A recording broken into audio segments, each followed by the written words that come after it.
Hello everyone, welcome to What If Issei Was Broken by Betrayal and Reborn as the Dark Heavenly Dragon Part 2. Before we start, please go support Draco24 for writing that awesome fanfic. This is the translated version I made. There will be some mistake in character's gender, but of course Issei is a male. Chapter 19. After Issei said those words, he decided to leave the place, going out for a while to breathe since he couldn't stand being surrounded by unscrupulous people. Once outside, he decided to look at the artificial night sky of the underworld, but then someone stood next to him. It's so peaceful to be outside without people around you, isn't it, boy? Issei, if so I can relax a little. By the way, I can feel that your aura is that of a god, perhaps you are one. Odin, interesting, you can feel someone's aura and power and you can draw correct conclusions, so I am a god. Nice to meet you, young Issei, I am Odin. Issei, you are the father of all Odin who came to sign an alliance with the True Alliance. Odin, that's right, boy. I see that you have a good intellect. Issei, hey, can I ask you a question? Odin, go ahead. Issei, it's true that if I tear out my eye I will be able to have magic and power like you did. Odin, who told you about that? Issei, well, there's a video on YouTube about you. Odin, YouTube what? Issei takes out his phone and searches for something on YouTube, while Odin looks at his strange device with curiosity. Issei, here it is, see for yourself. Pressing play on the video. Odin, after watching the entire video, was surprised at how mortals considered him, and then he laughed because there is something they don't know about their children. Odin, so mortals see me as someone cool, well, and about my daughter, well, I think they were wrong there. Issei, wait, are you saying that Thor is a woman? Odin, that's right, but we'll have time to continue talking. Goodbye. Disappearing into crows, and out of nowhere a woman with silver hair and armor appeared. Ross, hey, haven't you seen a man with a big beard and golden armor carrying a spear?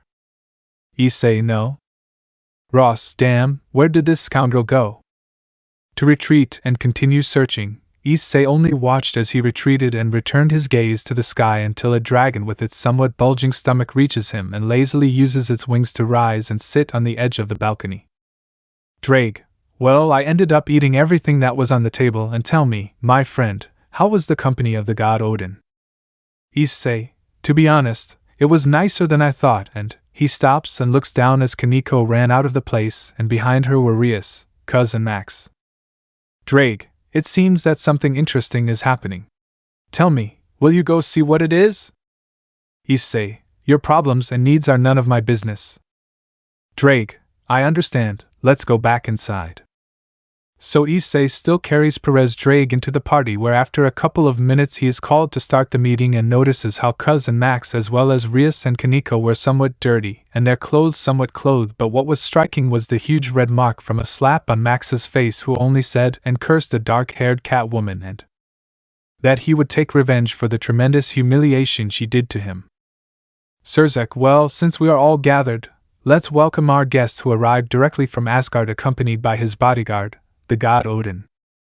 So the doors are opened and a man who commanded respect and power enters, followed by a silver-haired girl who quickly felt like she was being devoured by the gaze of a couple of perverts. Issei, on the other hand, didn't give it much importance since he was feeding pudding to Drake, who was enjoying it as if he were a baby. And so they started the meeting, where after several bad jokes, some looks and a lot of text, they decided to sign the peace treaty and an alliance. But before Odin could sign, the wall of the room was destroyed, and floating there was Loki, who didn't he seem very happy, let's say. Loki, I will not let you sign that, father. It is completely absurd that we are beings that are above these inferior beings. Odin, Loki returned to Asgard and then we will talk about your punishment, he said seriously. He no longer expected this to happen. Loki, I won't do it, and besides I will start Ragnarok, and with some help I will achieve my goal of being the new ruler of Asgard. Preparing an attack, but he would be surprised by a Juka who would lock him with a containment seal in another dimension, but it would only last 3 days. Odin, sorry for what my stupid half-son did. We will still sign the alliance when my son is completely captured. Surzek, don't worry, we have a group that will take care of them. Looking at his little sister, who agreed and gave the order to her entourage to prepare for battle. Issei, who during the entire talk and Loki's appearance didn't say or do anything, walked up to the table and banged his fist against it, drawing everyone's attention.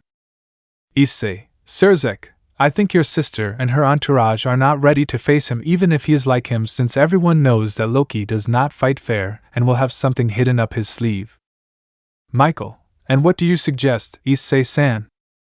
Issei, I'll go, but I'll need some help with people more experienced in combat and magic. Sirzek, I understand and here you have in mind for your team. Issei, she pointing at Ross, she pointing at Saji and Serorg Bale. Saji, wait, because me. Issei, you have a special sacred gear that can drain an individual's magic and energy. Ross, what makes you think I'll help you? Issei, because I can feel your high levels of magic and you are also a Valkyrie warrior. Odin, she will help you for sure and maybe then I will finally have a boyfriend, ha ha ha. Ross turned bright red in embarrassment and gave his leader a snide rebuke. Sirzek, and because my cousin. Issei, although he has low levels of magical power, his brute strength will be perfect, and finally Alex, you will also come since your mastery with firearms is unique. Alex, I can finally help my older brother, that's great. Issei, okay, anything else I should know about this guy? Odin, if he doesn't know how to play fair, he will bring his children, and you have to be careful of his wolf since his teeth are capable of killing gods.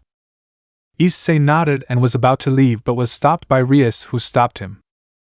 Rias, wait, you can't decide, you're my pawn.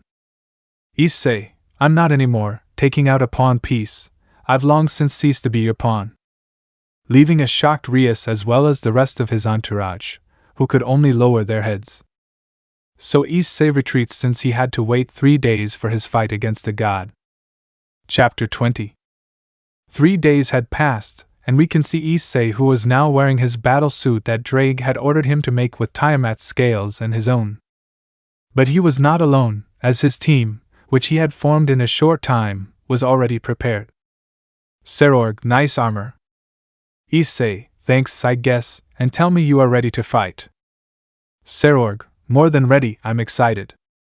Issei, don't get excited, don't get too confident in this fight, stay alert since we will face someone who is above our league, and according to this signal that Odin gave me, I will be able to wield his daughter's hammer, although it will only be a replica. Whisper, I would have to have been worthy to use the real one liked.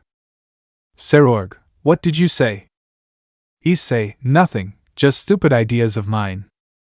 Saji, someone is missing. Issei, my brother Alex will arrive soon, he went to look for his weapons and equipment. Ross, how can you be sure that his primitive firearms will be able to take on one of Lord Loki's children? Issei, listen to me carefully, Valkyrie, I know my little brother, and despite being stubborn, he is skilled and intelligent, and always finds a way to get his way. Alex, hey big brother, your words move me. Saji, you're finally here, why did it take you so long? Alex, I was checking what weapons to bring from my arsenal and I only took out what was necessary. Issei, nice suit. Alex, thanks, and so what's the plan? Issei, well, listen to me very well, our goal is to permanently seal the god Loki, but knowing him, he will not fight fair like that since he will send his children to fight. Ross, be careful with Fenrir, he has fangs capable of killing gods. Issei, this is where your Alex and Saji come in, since one knows how to use firearms, and the other has a sacred gear capable of absorbing energy, and combined power they will be unstoppable but not invincible. Alex, I understand. Saji, okay. Issei, well, Serorg, you will face his other son being Jormungandr since you have colossal strength, and Ross will help you from a distance with his spells. Serorg, let me guess, Loki is yours, right? Issei, that's right, if we defeat the leader of the group they end up losing. Ross, Odin told me the hammer will be on its way in 20 minutes, and with the signal you will be able to wield it. Issei, I understand, very well team, let's go and don't die and much less trust yourselves. So everyone heads towards the doors, but when they open it they see the Gremry and Citri entourage alike, who seem worried. Rias, Issei, please stop right now, just look at what you're doing, this is suicide, let us help you in this fight, we can be useful. Issei. Sona, Please Issei, think better. You may be strong, but this fight is above your level and I don't want to lose you. Issei. So each one expressed his concern with words of sadness, and the same with two girls who begged Saji not to go, but he just remained silent, increasing the concern of both of them more. Once they finished talking, Issei still didn't say anything, but if you looked closely he had an empty look. Max, hey loser, stop believing yourself to be such a big deal and accept it once and for all. You're only special for having that sacred gear, but without it you're nobody, just a weakling. On the other hand, I'm better and I would be a better carrier for Drake. Drake, keep dreaming, idiot.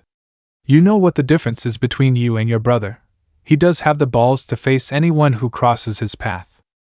Cuz, nonsense, and you Alex better support us or we'll tell Mom and Dad that you decided to help the useless one. Alex, you know, you've already gotten on my nerves with your negative comments about Issei Oni-san. It's always the same shit. Just accept the reality you live in once and for all and stop wanting to be superior when you're just perverted idiots with airs of grandeur, and if you keep bothering me. Taking out their guns and pointing them at both of them who were scared by their brother's sudden movement. Alex, I'll leave you both as Swiss left, to be clear. But both of them didn't say anything, but suddenly some shots that passed by them made them react, and they agreed frankly. Alex puts away his pistols and takes his weapons and walks past the group in front of him and signals to his companions that they will mobilize. Leaving only the dark brown-haired boy who still maintained his lifeless gaze and his face devoid of any feeling, causing some uneasiness among the women present. Issei, listen very well to what I say because this will be the last time. If they had been even a little honest with me and told me that they were cheating on me with those two idiots, maybe, just maybe, I would have accepted it, but they did nothing and decided to keep it a secret just for me to find out in the worst way, and because of them I fell and died by the dragon fall. Everyone was shocked by what he said about almost dying. Issei, thanks to Drake I am now an evil dragon that no longer feels love, I no longer have a heart, I am cold, hollow and with a huge void since the price to pay to avoid my death were my primary emotions. I no longer feel joy.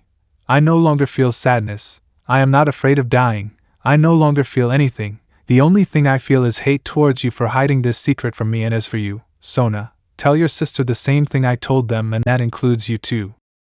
In order to step aside and go after his teammates, leaving behind a large group of women crying and two very angry idiots with contained rage. Issei and company were already in the place where one of the biggest battles would begin, and he, despite appearing calm on the outside, is pensive on the inside. But he would be taken out of his thoughts by Ross, who said the following. Ross, here they come. High in the sky you can see how a huge seal is destroyed, and from it comes Loki, who seemed very angry, but when he looks down at the group that faced him he starts laughing. Loki, seriously, they only sent a small group of children against a god like to confront me, how pathetic. Issei, wow, you are not that great god of disappointment, Loki. Loki, TKS, well it doesn't matter, my children want to play, and you will be perfect toys for them. Creating an immense magic circle from which two monsters emerged. Jormungandr. Fenrir. Loki, ha ha ha, my children have fun, but he would be taken by the face by Issei, who took him away from the place. Serorg, well, the time has come to fight, you're ready, Valkyrie. Ross, I'm always ready and so are you. Serorg just summons his armor, and with a smile runs towards Jormungandr. Ross just sighed and began to create several spells. Alex, ready Saji for a tough fight. Saji, always, and you are, watching as he pulls an RPG out of his bag. Alex, of course. This is how they go against Fenrir. On the other side of the battlefield, Issei lands on the ground and, even holding Loki by his face, drags him to the ground, but Loki, using his power, frees himself from his hold. Loki, dirty disgusting dragon, how dare you touch me, a god? Issei, I do as I please, taking out his crucible sword and being in a fighting stance. Loki, this place will be your grave and I will teach you some manners. Issei and Loki looked at each other seriously, while the others were having their battles, and everything was seen in a room by the faction leaders and the god Odin, who became even more interested in the boy, and Azazel was only curious about the sword he possessed as it radiated a power known to him. Chapter 21. On the battlefield you could hear several explosions, and the sound of Adora's shrapnel being fired at something hard. Alex, let's see if this is your size, you stupid bucking wolf, taking out a hand grenade and throwing it in front of the wolf's face, who let out a cry of pain as the shrapnel fragments went into his eyes. Saji, well done, activating his sacred gear and throwing some ropes that tied around the wolf and began to drain its energy. Alex, keep it between me, I have to reload my weapons. Going to his bag and starting to reload his weapons. Elsewhere we can see how Serorg was running on Jormungander's back, who was trying to get rid of him by moving wildly and erratically, but at the same time he had to dodge the magic attacks of a Valkyrie who did it from a distance. Ross, Serorg entertained him, I need to prepare several spells at once. Serorg, understood, taking a great leap and falling on the head of the world serpent, burying it in the ground, something that the being takes advantage of to bury itself inside it, and Serorg was attentive to his surroundings. Out of nowhere the ground shook and beneath Serorg's feet the ground cracked, and he ended up being devoured by Jormungander. Ross, damn, take this. Behind the woman appeared hundreds of magic circles from which different types of magic attacks came out, and she ended up falling to her knees because she wasted too much mana, but she still gets up and draws her sword ready to fight despite the tiredness. Her pride as a Valkyrie did not allow her to give up, and if her life has to give in the fight, she will. With Issei he was fighting in a somewhat annoying way since Loki did not fight fair since he created several replicas of himself made of stone, while he just laughed high in the sky sitting on a throne. Loki, sooner or later you will end up tired, and that's when I will give the coup de grace and begin the end of this world. Issei, and you think I'll allow it? I'll keep fighting even if my body is injured, I'll get up and fight until the end. Making a diagonal slash, he destroyed several clones, but even more appeared. Drake, make use that. Issei, well, beginning to accumulate a lot of power in the blade of his sword, and where a complete turn on its axis released a torrent of destructive power that finished off all the clones and melted the rocks around them. Issei, stabbing his sword, makes his fingers snap and looks seriously at Loki, who seemed somewhat impressed by how he finished off all of them. Issei, now it's your turn, taking a big leap and trying to hit him, but he just dodges it, and his fist hits the throne, destroying it instantly. Loki appears behind him and hits him with a blow that sends him crashing to the ground, and before he could get up, Loki appeared in front of him again and hit him with another blow that doubled him over and caused Brown to groan in pain. Issei, bastard! Holding him by the arm and spitting a flame from his mouth towards Loki's face, who only screamed, and to free himself he cut his arm. Loki, damn bucking dragon, now you've made me angry, and using some magic he creates a magic arm. They both run away, starting a fist fight. Meanwhile, in another place, everyone was watching the fighting, some worried about their loved ones and others just analyzing the fight. Odin, that boy won't last long. Michael, what are you trying to say with that? Odin, the blow my son gave him a while ago broke 4 of his ribs, possibly perforating some of his organs, but he still keeps fighting, no matter how much he hurts. Surzek, do you think Icy Sand can beat your son? Odin, with the difference in their powers, my son has the advantage since it is not for anything that he is the god of deception, just look. So they see the fight and they notice that Issei was fighting against an illusion, while the real Loki was behind the brown-haired boy with his sword. Azazel, damn, the bastard is a coward. Odin, my eldest son is interested in many things, but what he never wants to follow to the letter is honor. Back in the fight, Issei was very tired and the pain inside him did not help his case, while his opponent was barely unharmed, but something was not right, and suddenly he felt it. Issei, ahhhhhhh. He let out a cry of pain as he had been pierced by his own sword, and behind him was Loki, who only laughed maliciously while the other Loki disappeared, turning into mud. Loki, did you think you were fighting me? I just created a clay clone with some of my essence and power and hid mine. Tell me, does it hurt you? Putting the sword even deeper into the chestnut's abdomen, he only hardened the pain as best he could, but when he felt the blade go deeper he couldn't resist letting out another scream. Loki, I told you, you had no chance against my stupid dragon, but then he saw a magic circle appear in the sky and a huge hammer began to descend, but what the hell could that be? Issei took advantage of the god's distraction and hit him in the face, sending him away, and with great effort he removed the sword from his abdomen. Drake, buddy, your body is in very bad condition and you're about to fall unconscious. I'll give you enough power so you can take the hammer and seal this dishonorable god once and for all.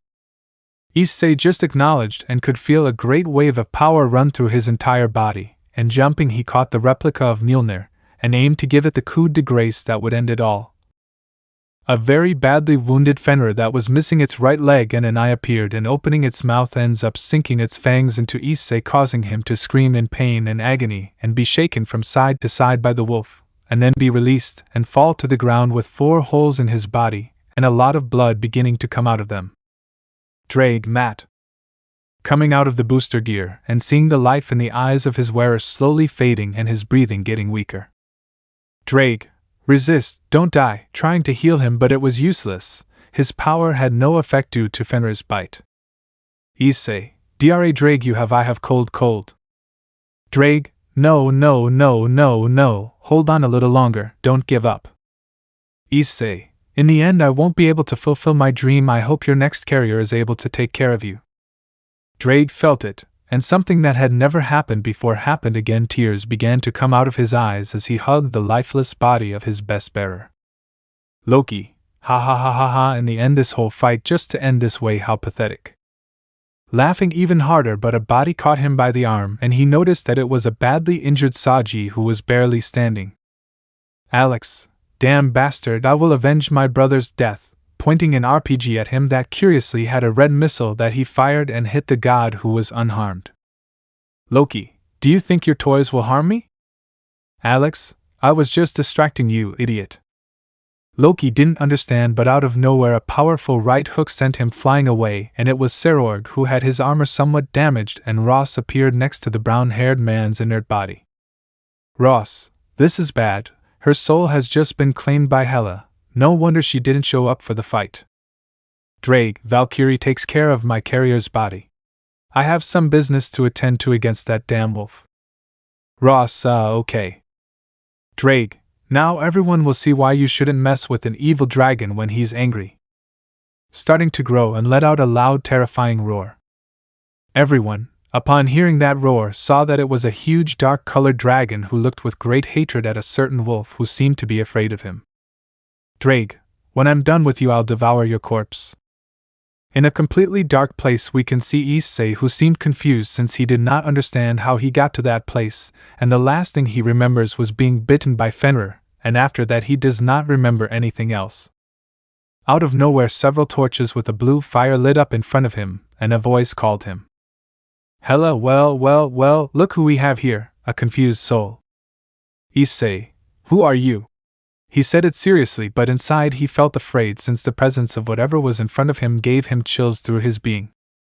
Hela, well, let me introduce myself. I am Hela, the goddess of death and ruler of Helheim, and you have been brought to this place where you will suffer for all eternity at the request of my father Loki. Issei, so I ended up dying, tell me how my other companions are. Hela, I'll show you. Projecting with her magic the fight where she was surprised at how her brother Fenrir was being devoured by a black dragon, her other brother Jormungandr unconscious and his ass pierced. While her father was fighting, he was just fighting as best he could. Issei, apparently my death affected them. Hela, interesting, it seems that my father is slowly losing his life. Tell me, Issei, what would you be willing to do to return to the world of the living? Issei, anything. Hela smiled maliciously and her eyes glinted with evil. Well, if you do me a small favor I can return you to the realm of the living. Issei, what kind of favor? Hela, I want you to kill my father. Issei opened his eyes slightly but then closed them carefully. There is Garo locked up here that you desire the most. Hela, I see that you are not stupid. I also want you to free me from this damn place, where my father locked me up. Issei, because you want to be free. Hela, I'm bored, it's always the same here and I'm fed up with it. I just want to look at the world, go to those places called amusement parks, play video games and eat sweet things. Tell me, can you do it? Issei, so you want to have a normal life. Hela, Likewise, I just want to be more than just a goddess, and I also want to socialize with living people. Issei, but how will I kill him? He is a god, nothing seems to hurt him. Hela, maybe if you use Mayan's hammer. Issei, but from what I understand, the hammer only chooses those who are worthy of its power. Hela, you're right, but I was previously able to lift it using a forbidden spell. Issei, maybe you. Hela smiled, and speaking in an ancient language, a mark appeared on Issei's hand, who saw it. Hela, that will be more than enough. Now go and fulfill my request, and don't forget to free me. I want to see Grandpa again and slap him for being an idiot. Issei acknowledged and disappeared from the place. On the battlefield we can still see Serorg completely tired and badly wounded. Saji could barely breathe. Ross no longer had the energy to continue. Alex had run out of bullets, and Drake had returned to his small size since his power was still not enough to maintain that form, but he had managed to kill Fenrir, who was now just a mutilated corpse.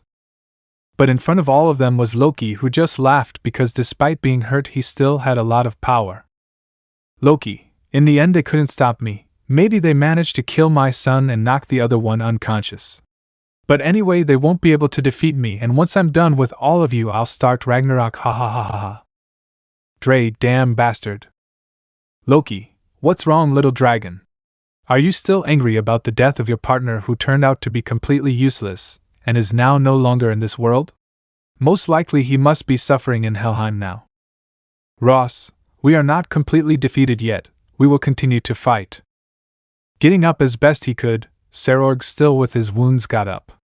Saji, enduring the pain of his body, did the same, followed by Alex, who only unsheathed his knife ready to fight, and Drake released some black fire from his mouth. Loki, well, this will be his grave and he will accompany his friend in the same suffering. But out of nowhere a lightning bolt strikes Loki, who falls to the ground screaming in pain. Odin, impossible perhaps. Issei, sorry for the delay, guys. Everyone turned around looking at Issei, who no longer had any injuries and also had something that left the Valkyrie with his eyes open. Ross, but how are you wielding the hammer of the goddess of thunder? Issei, let's say someone gave me a blessing to use it. Looking at the Mjolnir in his hands and feeling the power run through his body, a little dragon jumped on him. Drake, damn you bucking bastard, don't ever scare me like that again or I'll devour you myself, you understand? Issei, understood, now let's end this battle. Drake nodded and returned to the booster gear and began to give boosts to his wearer, who only activated his armor. Issei, guys, rest, it's time to end this battle once and for all. Walking towards Loki, who had already recovered from the attack, and looked angrily at the brown-haired boy. Loki, how do you get back from that place and why do you have my half-sister's hammer? Issei, let's say your daughter gave me another chance in exchange for something. Loki, and what was said changed. Issei, your death, now prepare yourself, god of disappointment, Loki, because here will be your grave. Chapter 22. An enormous tension could be felt in the air as two individuals were releasing their energies erratically. Issei, who now carried the hammer Mjolnir and had his armor on, looked with a thirst for death and blood at Loki, who seemed to be very upset because his daughter had challenged him. Loki, when I'm done with you, I'll punish that brat. Issei, not if I kill you first, and believe me, nothing will be able to stop me from crushing your head with pure hammer blows. Raising the hammer into the air, where several bolts of lightning fell upon him, and redirected those bolts towards Loki, who barely managed to dodge them, but a sharp blow from the hammer sent him flying. Issei ran to his sword and took it in his hands. Drake, mate, give me the sword. Issei, it's okay. Making the sword disappear and running towards Loki, who had managed to remove the hammer from his chest.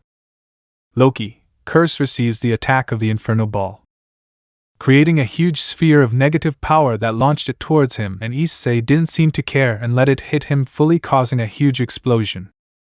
Alex Serogras Saji, Issei. Loki, you were just a talker and now you're dead, ha ha ha. But from the smoke screen came a punch that hit the god full in the face, who was only thrown to the ground, and when he got up he realized that he had knocked out 3 of his teeth. Issei, that didn't even tickle me.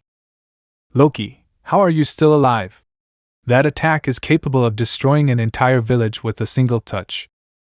Issei, well, I'm much tougher than a stupid village, now prepare to feel my fury. Summoning some energy gauntlets, and starting to throw several punches at the god who was barely able to defend himself since Issei was hitting him with all his strength. Loki, enough already, releasing a wave of power that makes the brown-haired boy retreat, but he deactivates his gauntlets and summons a spear. Issei, this spear will always hit the target, launching into the sky where it ends up dividing into several more, causing a rain of spears that Loki managed to avoid using a protection field, but Issei took advantage of that, and with a kick charged with energy he kicks the energy field with force, managing to destroy it, and the kick will connect with the jaw of the god who flew out. Issei asked Drake for several power-ups and transferred them to his legs in order to run quickly, managing to intercept Loki and give him a double kick that sends him up, and taking a great leap he extends his hand, drawing the hammer towards him and gives him a hammer blow in the face of the god of deception, knocking out all of his teeth and sending him hard against the ground, remaining embedded in it. Loki got up very badly injured and saw Issei land in front of him holding Mjolnir in his hands, but he dropped it to the ground. Loki, what's wrong? Why don't you just finish me off once and for all? Issei, you are not worth it, just look at yourself completely wounded and with your pride on the ground. There is no point in killing you, you are worthless anymore. Turning his back, Loki didn't take it very well and began charging an attack that would kill him. Loki, damn, I don't need your sentimentality, I'm a god, therefore you and the others are below my dirty and disgusting dragon of shit. Issei, I was planning to let you live, but I see that killing you will be the best, raising the hammer to deliver the blow that would end his existence, but someone stops him. Odin, boy, that's enough, he's learned his lesson, stop right now. Issei looks behind him at Odin, who had a serious look, and his spear released a threatening glow. Issei, okay, I'll let him live, but if he tries anything again, I'll kill him. Dropping the hammer that fell at Odin's feet, who just took it in his hands. Issei just walks towards his companions without his armor anymore. The others just look at him to hug him, but Alex noticed, and quickly runs towards his brother, and pushes him aside and ends up pierced by a knife courtesy of Loki, who tried to kill the brown-haired boy in a cowardly way. Odin, Loki, what have you done? Issei watched as his brother fell to the ground vomiting blood and quickly went to help him. Alex, you see, brother, I was finally useful for something, tell me, are you proud of me? He said this while spitting blood, and Issei tried to stop the bleeding from his abdomen. Issei, stop talking nonsense, you're not going to die here, Serord, quickly give it to me. Serord nods and takes a phoenix tear out of a pocket dimension, since he had forgotten that he had a guard, and throws it to the brunette, who gave it to his brother to take and managed to prevent him from dying and was now unconscious. Issei, damn coward. Loki, now you're next. Odin, Loki, stop right now. Loki, shut up, you don't give me orders, I'm the one in charge here and I decided who will live or die.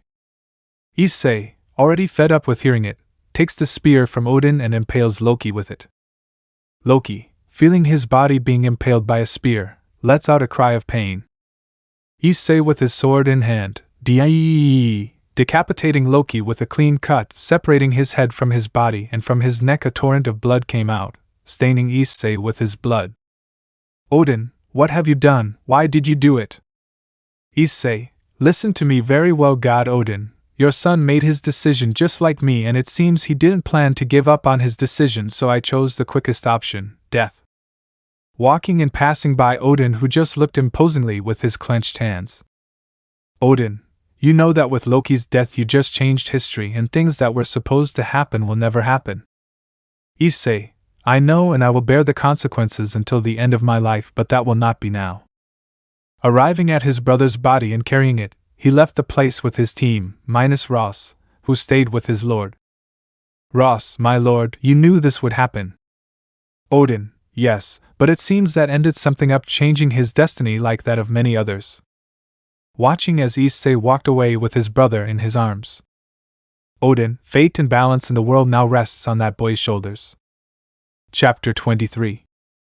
After Issei ended Loki's life, A couple of weeks passed where the news was still current about what he had done, and also that he no longer belonged to the Gremry entourage.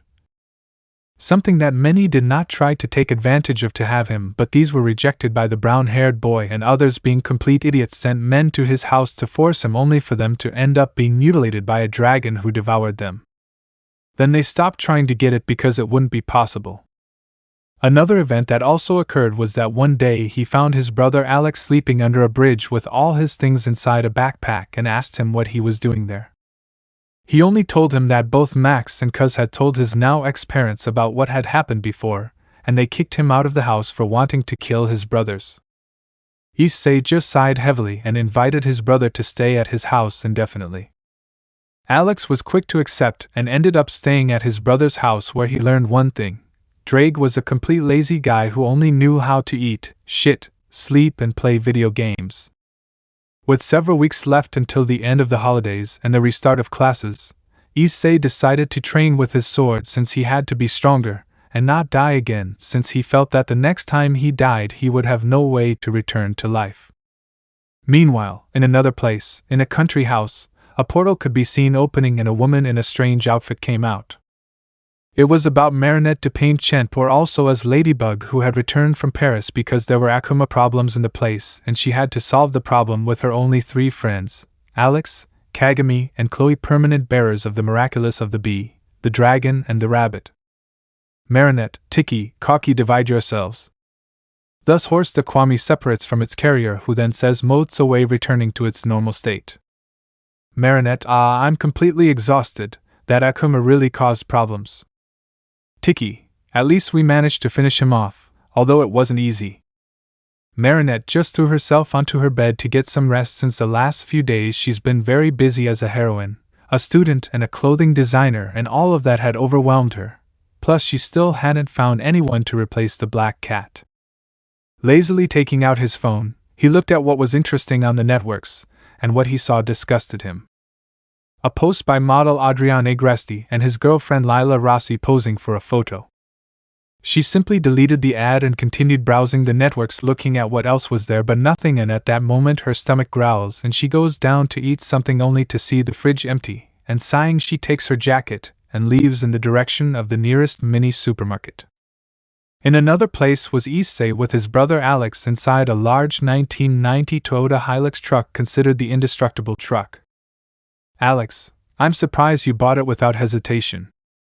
Issei, the announcement said fast shipping.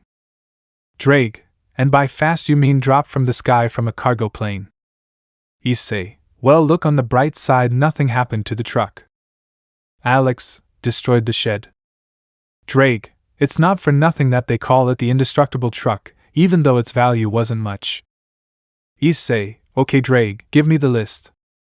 The dragon gives him the list where everything they had to buy from the mini supermarket was, and then go to a clothing store so his brother can buy new clothes, and they also had to go to a gun shop for more ammunition and new weapons.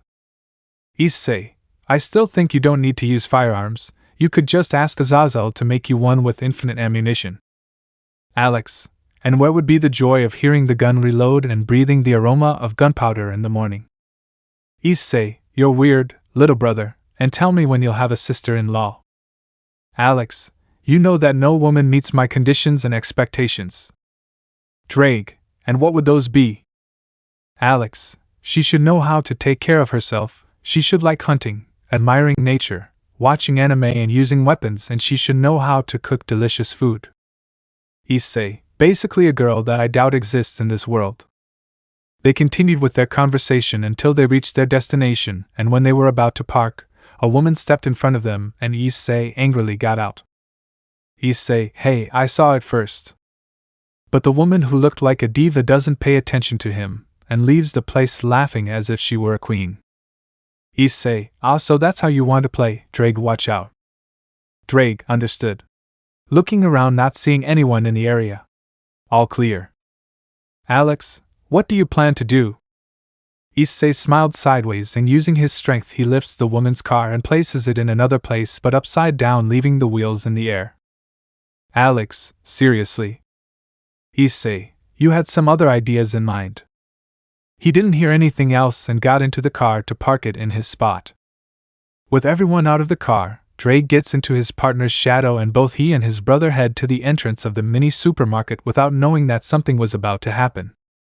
Once inside the mini supermarket, they went to buy the groceries they needed to replenish the entire pantry and refrigerator, filling a total of 4 carts full of things. And when going to the checkout, the woman in charge of the cash register was surprised by the enormous amount of things that Issei and Alex brought, and after about 30 minutes she had managed to register everything, reaching a value of 400,000 yen, which Issei paid without any problem, and that some employees would take everything to his car, and he indicated the location of his vehicle, and that they should put everything in the back. Issei: well, now let's go get some clothes and then we'll go to the nearest armory in the city. Alex: okay. So they head to the clothing store, but before they can enter, someone calls the brown-haired boy. Asia, Issei-kun, it's you. What a nice coincidence to have found you in this place. Issei/Alex. Meanwhile, outside the mini supermarket, a group of masked men get out of a van, well armed, and their target was the supermarket, unaware that a weapons expert, a heartless man, and a superheroine were in the same place that they intended to assault and take everyone's hostage. Chapter 24. Issei, who thought he would have a quiet day, ended up ruined by the recent appearance of a little nun. Issei: now what do you want, Argento? Don't you see that I'm shopping with my little brother? Asia: I just wanted to chat with you about our relationship. After all, we are friends, right? Issei: I'm not your friend and we have nothing to talk about, and now if you'll excuse me, I'll leave. Asia, not wanting to end the conversation, tries to stop him again, but the sound of a gun being fired into the air stops her, and both Issei and Alex also hear it and watch from the top of the mini supermarket as a group of 8 heavily armed people entered the place wearing masks that hid their identities. Issei: Alex, you can analyze them. Alex: there are 6 men and 2 women. They are equipped with special tactical equipment, low and medium caliber weapons, except for the one on the right who has a riot shotgun and the last one on the left who has an MG42 light machine gun.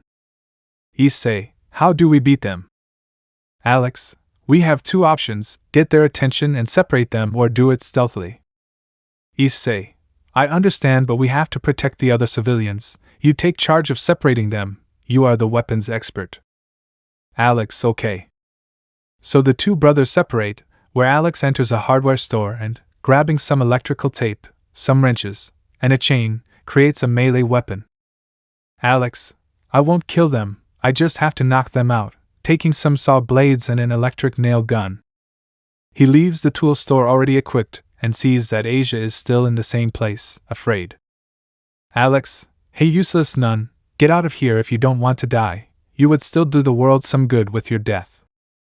Asia, upon hearing this, gets up and runs off to hide. Alex: well, let's get to work. Rising from his hiding place, he screams at the attackers and using his strength throws the saw blades at them, causing them to move from their place, and the blades to bury themselves deep into the ground. Seeing this, they pointed their weapons and opened fire at Alex, who just ran, dodging the shots. Leader, follow him. So they separate and start chasing Alex, dividing up and checking each store. The one with the riot shotgun entered the bathroom and kicked every door without finding anyone, and was about to leave. Alex fell on top of him and was about to take it from him when he felt a strong blow to the head and fell to the ground unconscious. Alex: I'll borrow your equipment, and this too, taking the shotgun and doing something. This thing only has 4 cartridges, damn, but at least it has a good knife.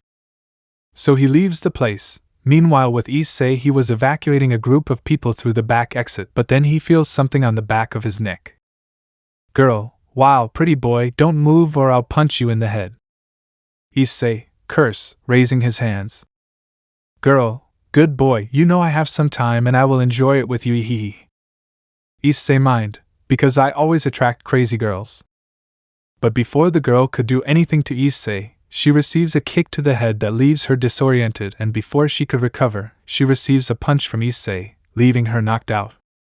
Issei: thanks, but there was no need for you to save me, I had it under control.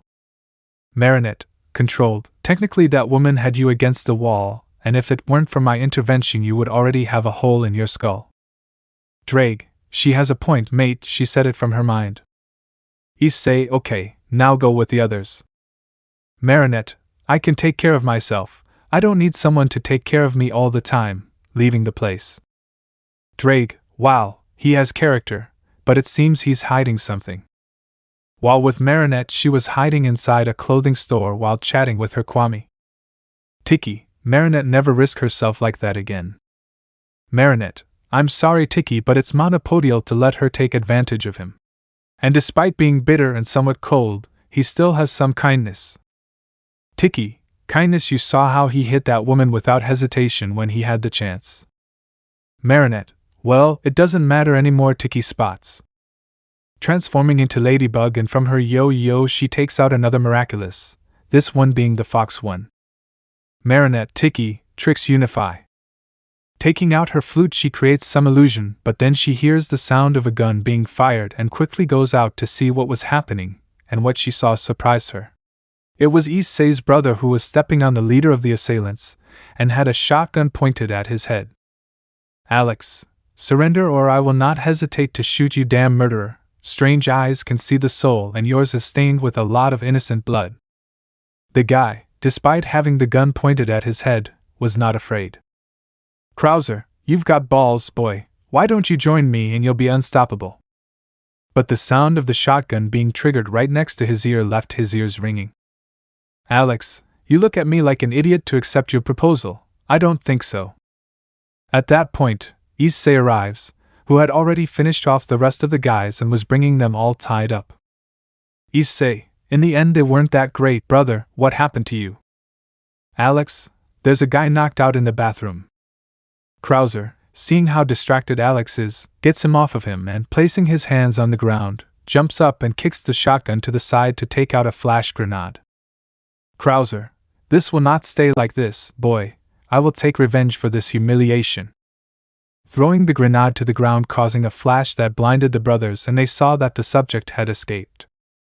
Alex, miserable coward, escaped like a rat. Issei, calm down, brother. There will be another time when you can end up like him. Issei manages to calm him down, but his senses made him realize something, and looking up he saw her. Marinette didn't know why, but Issei, seeing her with those deep eyes of his, felt a chill run down his spine and decided to leave the place. Issei watched as Ladybug left, but he noticed something since he could smell it. Issei, interesting, so she's the famous superheroine from Paris. Drake, no wonder I sensed something strange in his aura. Some time later the police arrived with a SWAT team, and upon entering they saw the criminals tied up in the middle of the center of the convenience store, and a note that said the following. Note, they are very slow to do their job. Sincerely, SS. The SWAT officer crumpled the note angrily, as the vigilante nicknamed SS had beaten them once again. On the road were inside an Issei van, Alex and Drake, who were heading to their next target, a suburban clothing store. Upon arrival, they get off and go into the store, where after a while they come out with several bags of new clothes for Alex. Alex, I love this radical style. Issei, why don't you leave your eyes like that? Alex, you know that my sacred gear is limited, and using the eyes of God a lot can cause me temporary blindness. Issei, that's why you have to train your power and break that limiter so that your power doesn't play against you. Getting into the car, where they left again towards their home, since tomorrow would be another shitty day like all the others. Chapter 25. After what happened yesterday, we can see how two of their own arrived at the Core Academy. One was already known, but the other one did not know who it was. But when they saw the brown-haired boy get off with his cold look, a shiver ran through everyone, and then Alex gets out of the other vehicle, who had a stoic look. But the most striking thing was his clothes, as he was wearing a dark blue shirt, a black vest over the shirt, black jeans, dress shoes, fingerless gloves, and his hair was styled in an elegant way. Many women, upon seeing the brother duo, could not help but sigh in a loving manner, since even though one is someone heartless, they only hope that the other is not identical. Issei, I told you that if you dressed elegantly you would attract more attention. Alex, you were right. Besides, this clothing is comfortable for combat, and with my camouflage magic no one will notice the two gold-plated 50 caliber Desert Eagle pistols. Issei, I still think it was completely stupid to buy those things. Alex, whatever you say, brother, Well, here we part, have good luck in your classes. So both brothers separate to go to their destinations, but in that Alex is stopped by his other brothers who did not seem happy to see him. Alex, hello Max, Zach and Cuz. Zach, no hello damn, tell us how it feels to have been kicked out of the house and away from the family inheritance, like that idiot Issei. Max, I'm sure you got those clothes from a dumpster, ha ha ha ha ha. Cuz, tell us how sad you feel that our parents love us more.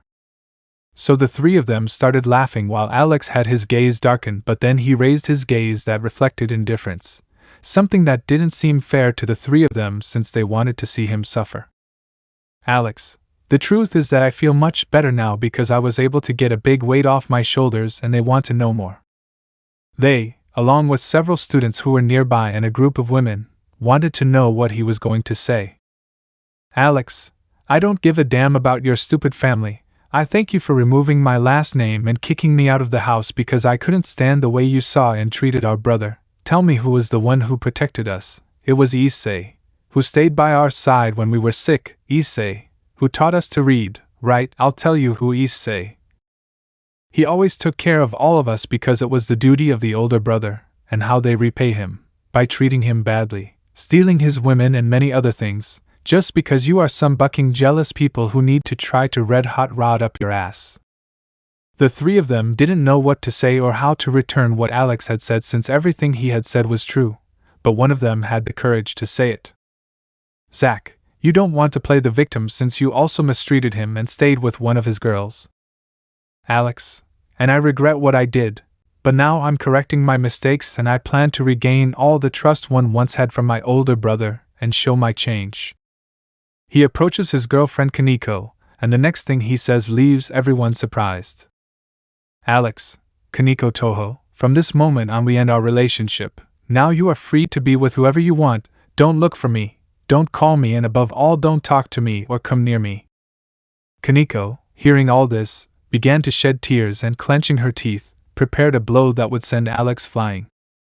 He realizes what Kaneko was about to do to him, so without hesitation he takes Max as a human shield and hits him in the lower area, sinking his fist completely, causing him to let out a great, heartbreaking scream that sent shivers down more than one man's spine. Alex released his brother, who fell to the ground with foam coming out of his mouth and completely unconscious due to the blow that possibly left him sterile, but Alex did not take it seriously and left the place while everyone moved out of his way. The only thing Kaneko could do was kneel and cry because now she would be alone forever, and she only saw how Alex left the place. Meanwhile with Issei he was as always with his emotionless gaze looking boredly out the window until he stopped a chalk that was heading towards his face. Issei, that's already 40 chalks that Professor Snake has thrown at me. Snake, and I'll keep throwing them at you when you're not paying attention to my history classes. Issei just crushed the chalk in his hands, turning it into dust, and walking up to the teacher he blew the dust in his face, clouding his vision. Snake, damn rude guy, this is the 15th time you've done the same thing to me. Issei, next time he throws chalk at me I'll take the eraser and feed it to him, I hear. Snake, I wanna see you try, brat. So Issei returns to his place where his seatmate arrives a little late since she had fallen asleep and the teacher let her in this time. But next time he would leave her out. She went to her place next to the brown-haired boy who just ignored her without greeting her or saying a word to her, and she sighed and sat down and took out her notebook to keep up with the class. Chapter 26. Inside the occult club we could feel an atmosphere of sadness and boredom since now it was not the same without two people who made up the Gremmery's entourage, who sadly saw 4 pawns and a bishop belonging to 2 chestnuts who were no longer part of his entourage. Rias, Issei-kun, forgive me for making this decision without telling you. Akino, who was at his side, saw with her eyes the pawn pieces of her beloved chestnut who helped her accept herself as she was, and now he only sees her as an aberration, and a tear fell from her right eye. Meanwhile Asia was consoling Kaneko, who had returned crying, and giving them the news that Alex had broken up with her, and without hesitation he left the place, leaving her alone. Zenobia, knowing this, went after Alex to make her friend cry, only to be stopped by her king, who forbade it. As for Max, he had stayed in the infirmary due to the recent blow he received, and both Zack and Cuz were furious with their brothers for using him that way. Out of nowhere, the doors were opened by someone being none other than Issei and Alex, who came with a stoic/serious look. Rias quickly stood up and stammered some meaningless words. Someone got ahead of her, being Zenobia, who without hesitation slapped Alex. "Zenobia, you damn little man, how dare you make Kaneko cry? Don't you see how you left her?" Alex caresses the injured area and without hesitation extends his hand and slaps Zenobia back, leaving her stupefied by the action taken by the younger brown-haired boy. "Alex, listen to me, you crazy woman with the desire to make babies. You hit me again and I won't hesitate to put a bullet between your eyebrows, let's be clear." Zenobia just agreed somewhat fearfully because she knew what it was like, but someone had to be an idiot. "'Cause, hey, who do you think you are, hitting my girlfriend?" "Alex, I don't believe anyone, and she hit me first, so I just hit her back to be even." Issei, "Well, go get your things and let's go since I can't stand another minute in this place." Aquino, hearing what Issei said, became desperate, and clumsily took a tray of tea and cookies that she made herself and ran to give it to him, but accidentally her foot hit the leg of the table and spilled all the contents of the tea on Issei's clothes, who only had a gloomy look. "Aquino, I'm sorry Issei-kun, I didn't mean to. Clean it up for yourself." Taking a napkin and trying to clean the black-haired man's clothes, but he stops her dead and she sees his eyes void of any emotion. "Issei, I don't need you to clean me up, much less try to touch me, it was an accident, leave it at that." "Aquino, I insist, just let me clean it, please." She said it with despair, since her true intention was to hug him without caring if she would stain her clothes, but the black-haired boy was stronger. "Alex, I already have what I was looking for," showing a box, and the contents were a beautiful knife. "Zack, hey, give that back to me, it doesn't belong to you, that belongs to the Hayata family." "Alex, first of all, Grandpa Krauser left it to me because he saw that I had more power than you, so technically his knife as well as the country house are in my name, you bastards, and don't even think about going to our parents to ask me to give it to you because I don't plan on doing so. Let's go, brother, we have nothing more to do in this place." Issei just nods and releases Aquino, who just stood there and watched as the black-haired boy walked away. "Aquino, don't go, don't leave me, stay here by my side." But she only sees how the doors are closed, and she just starts to cry because she had lost him, in that she feels that someone hugs her, being Zack, and she gets angry, and breaking free from his hug she stands up and with tears in her eyes she slaps him in the face, leaving Zack surprised by his girlfriend's action. "Zack, Aquino, why are you hitting me?" "Aquino, all this was your damn fault. Because of you I left the man I truly loved and now he hates me. If you hadn't appeared in my life right now I would be in the arms of my true love, and you Rias are also guilty for convincing me to do this, thinking that nothing bad would happen, and now look at the result. I have nothing left. I lost my mother. I was seen as a heretic in my own clan. My father never came to save my mother, and now I lost the man of my life." To leave the club with tears in his eyes and run far away. "Zack, why does he care so much about that idiot's attention now? I'm better than Issei." But he receives another slap, but this time from Rias, who only had tears in her eyes, and how her king ordered her to shut up and he reluctantly did so, but deep down he only wanted to get revenge on his brother for everything that is happening to him. In the men's bathroom we can see how Issei magically cleans his suit, leaving it like new, while Alex looks with admiration and care at the knife that belonged to his late grandfather who had fought in the Japanese army, and that knife was a gift from an American who saved him from dying. "Alex, this knife is incredible, and thanks to my skills I have improved it a lot, and it is capable of cutting steel without losing its edge."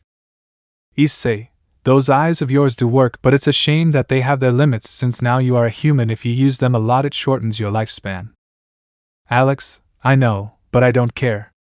As long as a problem occurs or a war breaks out, I will do everything in my power to prevent it."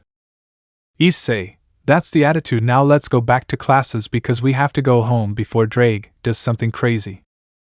"Alex, I don't think it's that bad, besides it's the worst thing that could happen." "Drake, these Japanese are capable of anything, now I'll keep putting it together." While I had several boxes that said Made in Japan. "Drake, My friend will love this, and if not, I don't care. I just hope it works like it said in the ad, because if it doesn't turn on, I will burn down the company that sold it to me. Alex's appearance throughout the duration of the fanfic, which we're barely at 15% done with. There's still a long way to go before it reaches 100% and can be finished. Chapter 27. Classes had already ended, and we can see the brother duo leaving the academy towards their vehicles to go home, where a surprise from a dragon awaited them. But first they decided to go visit their grandparents' grave with some flowers, since we were the only ones who always visited them. After buying the flowers, we headed to the outskirts of Japan towards a remote place outside the city, arriving at a small, somewhat abandoned village. Issei: well, here we are at the grandparents' house. Alex: how long has it been since they died? He said it somewhat sadly. Issei: brother, it's been 6 years since they left this world together. He said it seriously, but a tear fell from his eye. Despite not having any more feelings, he could still cry, but in a serious way. Alex: okay, let's go in and clean this place up a bit. So they both entered the house, and after a couple of minutes they had already cleaned the entire place, and in that Alex finds a photo where he was being carried by his brother Issei, and then another where the grandfather was in his youth, and next to him the grandmother seemed very happy. Issei, who had returned for the other garbage bags, looked at the photo his brother was looking at and took him by his shoulder. Issei: I know you miss them and you would be willing to do anything to see them once again here with us. But life doesn't last forever, and it's better to spend as much time as possible with your loved ones before they can no longer walk by your side. Alex: I understand, brother, wiping away his tears and standing up to take the flowers and follow Issei towards the lake. Upon reaching a small lake with a small waterfall, you could see a huge cherry tree, and underneath it were 2 tombstones that had names engraved on them that both Alex and Issei knew very well. Issei: here lie Jack Krauser and my Hayate Shiranui, beloved parents and the best grandparents. Alex: hello Grandpa, Grandma, sorry for not coming to visit you in a while. Grandpa, I have decided to follow in your footsteps and be a worthy heir to your legacy, and I promise to prove my worth and honor your memory. And Grandma, I know I made mistakes in the past, but I promise not to fail again, and to demonstrate my actions not with words but with effort and dedication. Leaving the flowers and saying a prayer, and then leaving Issei alone, who only stayed looking seriously at the tombstones, only to kneel and ask for forgiveness. Issei: Grandpa, if you were here you would surely beat me up and then give me some advice, and your grandmother would possibly try to comfort me and then scold my parents with the slipper for their favoritism towards my other siblings, who apparently decided to follow another path. He stayed kneeling for a while longer, and then got up and decided to leave and be by his brother's side. But at that moment they both felt a breeze pass between them, and they didn't know why, but they both smiled and looked at the sky as the cherry blossoms flew high above. Some time later it was already late, and both brothers were already in their home, but they noticed something different in the environment, and saw many open wooden boxes, and Issei had a bad feeling, so they quickly followed the trail of boxes to the patio, where they witnessed the following: a Drake in a mad scientist's lab coat and a huge robot. Drake: wow, they arrived a little late, but it doesn't matter. Look what just arrived, and it took me some time to put it together. Issei: you damn crime-colored dragon, do you even know what you just did? Drake: if I just put together a tobit, it's not cool. Issei: there's nothing cool about it. What if the neighbors find out? Drake: don't worry, I've got you covered. I used illusion magic. They'll see the empty courtyard, but in reality it's hiding this huge thing. Alex: hey, where's your head? Drake: they're already bringing it, the bell rings, it seems the head has arrived. Drake shines, becoming a large man with dark clothes and a serious look. Issei: since when could you take human form? Drake: this is my first time doing this now, if you'll excuse me. Going to the main entrance, and seeing that it was a woman who blushed upon seeing Drake, and with her slightly trembling hands brought a paper clipboard over for him to sign. Drake took the clipboard and signed where he saw the last piece of his creation, and handed it to the girl, who ran away with a red face. Issei: that's the last piece. Alex: by car. In front of them was a bright red Ford Mustang, and Drake, using his strength, lifts it up as if it were nothing, and taking a great leap, reaches the patio, where he jumps again and reaches the top of the robot and begins to install the head. Issei and Alex again return to the courtyard where they see that Drake had already installed the head. Drake, after making the final adjustments, jumps down to the ground. Drake, well, I'm done. The weapons and ammunition will arrive tomorrow from abroad. Alex, wait, this thing can use weapons. Drake, that's my effeminate friend. Alex, hey, that's offensive. Issei, but he's right, just look at your long hair, you look like Rapunzel, tomorrow you'll cut it. Alex, okay. Drake, well, it's almost finished. Tomorrow when the weapons arrive I'll load it up and take a ride in it. Looking at how imposing the robot was. Issei, well, let's go eat something and then go to sleep. Alex, okay. Drake, okay, I'm a little hungry, what are you going to make for dinner? At that someone knocks on the door and Issei goes to see who it was. He opens the door and is surprised to see the leaders at his door. Issei, how did they know where I lived?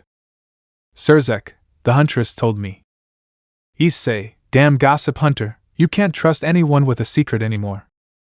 Azazel, pretty, how often did it cost you? Issei, not much, and tell me leaders what they do in my house.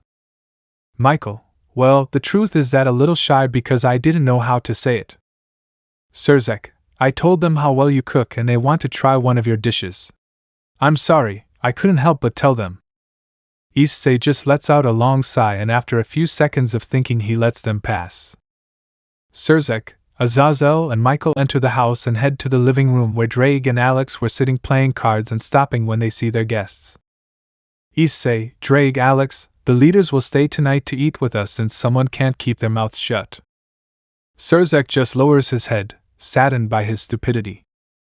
As for Michael and Azazel, they just sat down, but out of nowhere Azazel noticed something in the yard. Azazel, wait, that thing I'm seeing in the yard is a wick. Drake, yes, it took me some time to put it together, but these Japanese know how to send the pieces already assembled. Azazel runs out to the yard and sees it, and begins to inspect it like crazy and screaming every now and then, euphoric at what he was witnessing, and without hesitation he took a few photos that he would later publish on his status. Drake, he looks like a little boy, with a droplet on his head. Michael, he has always been like that, and he is also a fan of mechas and robotics. Issei, well, as long as he doesn't do anything stupid I'll let it go, let's get to work. Going to the kitchen to start cooking like the professional that he is. A few hours later everyone was at the table waiting for food, and then they saw Issei arrive with Alex, who was helping him bring the food and place it on the table. Everyone couldn't help but drool when they saw the food because of how good it looked. Issei, well, what do you hope? Eat before it gets cold. So everyone began to savor every bite and couldn't help but sigh at how delicious it was, and Surzek accidentally said that this tasted better than his wife's food. In another place, we can see a maid putting her little boy to bed, but out of nowhere she felt the need to hit her husband. Returned to the others. A while later they had already eaten everything on the table and seemed satisfied, but out of nowhere Issei returns with what seemed to be dessert. Issei, I see that no one will want dessert because they are already full. But out of nowhere a somewhat feminine scream caught everyone's attention. Michael, I do want dessert. Everyone looked at it with confused faces, and Drake realized something and started sniffing it and let out a laugh. Drake, wow, but how curious, it seems we never realized it. Azazel, what happened and why were you sniffing out my brother? Drake, more like sister, or I'm wrong. Michael, no I don't, I know what you're talking about, I'm a man. Drake, maybe those are men, but your pheromones easily give you away, stop using a facade and show your true self. Cornered, Michael had no choice and let out a sigh, and taking off a ring that he had always had on his finger since his father gave it to him, a glow surrounded him, and after a few seconds it stopped shining, and instead of a male Michael there was a very beautiful woman with a voluptuous body. Azazel just saw a torrent of blood coming out of his nose, falling unconscious, and Surzek, upon seeing her, turned the other way since his wife will kill him if he sees another woman. Alex, for his part, looked away, and Issei seemed unaffected by her beauty, but a certain dragon acted differently. Drake, wow, so you're really a girl. Michelle, that's right, my father, to prevent something bad from happening to me, gave me this ring that perfectly hid my presence, and gave me a masculine shape. Drake, but now that I see you well, you're not bad at all. Michel blushed at Drake's words and began to play with his fingers, but he felt how he was hugged by him, and he could feel his toned body.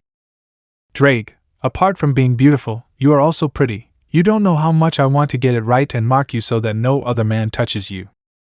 Michel was now super blushing at Drake's words. Drake, for his part, is looking at every part of Michelle's body, every curve of her voluptuous body, and he couldn't help but lick his lips with hunger, but a sharp blow on his head brought him out of his imagination. Issei, Drake, stop acting like an idiot and let go of our guest. Drake, but what a party pooper you are, you don't let me have fun, but well, it will be another time, my beautiful angel, and when that moment comes I will make you mine. Giving her a kiss near the corner of her full lips that he wanted to devour, but he had to be patient. The time would come when he would make her his, and who knows, maybe he would have a harem like its bearer previously wanted, but now it would be his turn and his first. Objective: the purity of it. Michelle, for her part, is a little blushed and nervous since she could feel that everything Drake said was true, and just thinking about what he would do to her caused her wings to tinkle between gold and black, but after feeling that kiss so close to her lips her wings shone in an intense gold, implying that she had fallen in love. Issei, I regretted my fellow dragon's ability to have some cake for the road. Michelle, thank you, with your permission I will leave. So everyone leaves, and when Issei and company were alone, Issei looked at Drake with a serious look. Drake, what's with that look? Can I have a little fun? Issei, you can't play with a girl's heart like that. What happens if one day she falls? It will be your fault. Drake, if she falls I will save her and take her to my love nest where I will make her mine alone. Issei sighs, you know what, forget it, do whatever you want, but if something happens, don't try to come to my aid. Retreating to his room, Drake looks at Alex. Alex, ah no, my brother, find another idiot to cause your crazy things. He also went to his room, leaving the dragon alone, who after a few minutes went to rest as well, since today was a day full of surprises. Chapter 28. A couple of days have passed since what happened at Issei's house, and now we can see him and his brother in winter clothes since they were about to go to Kyoto. Issei, are you ready, brother?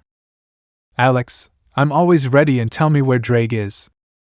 Issei, in here, taking out the backpack from his back and opening it, still revealing a mini Drake chibi playing with a laptop and eating chips.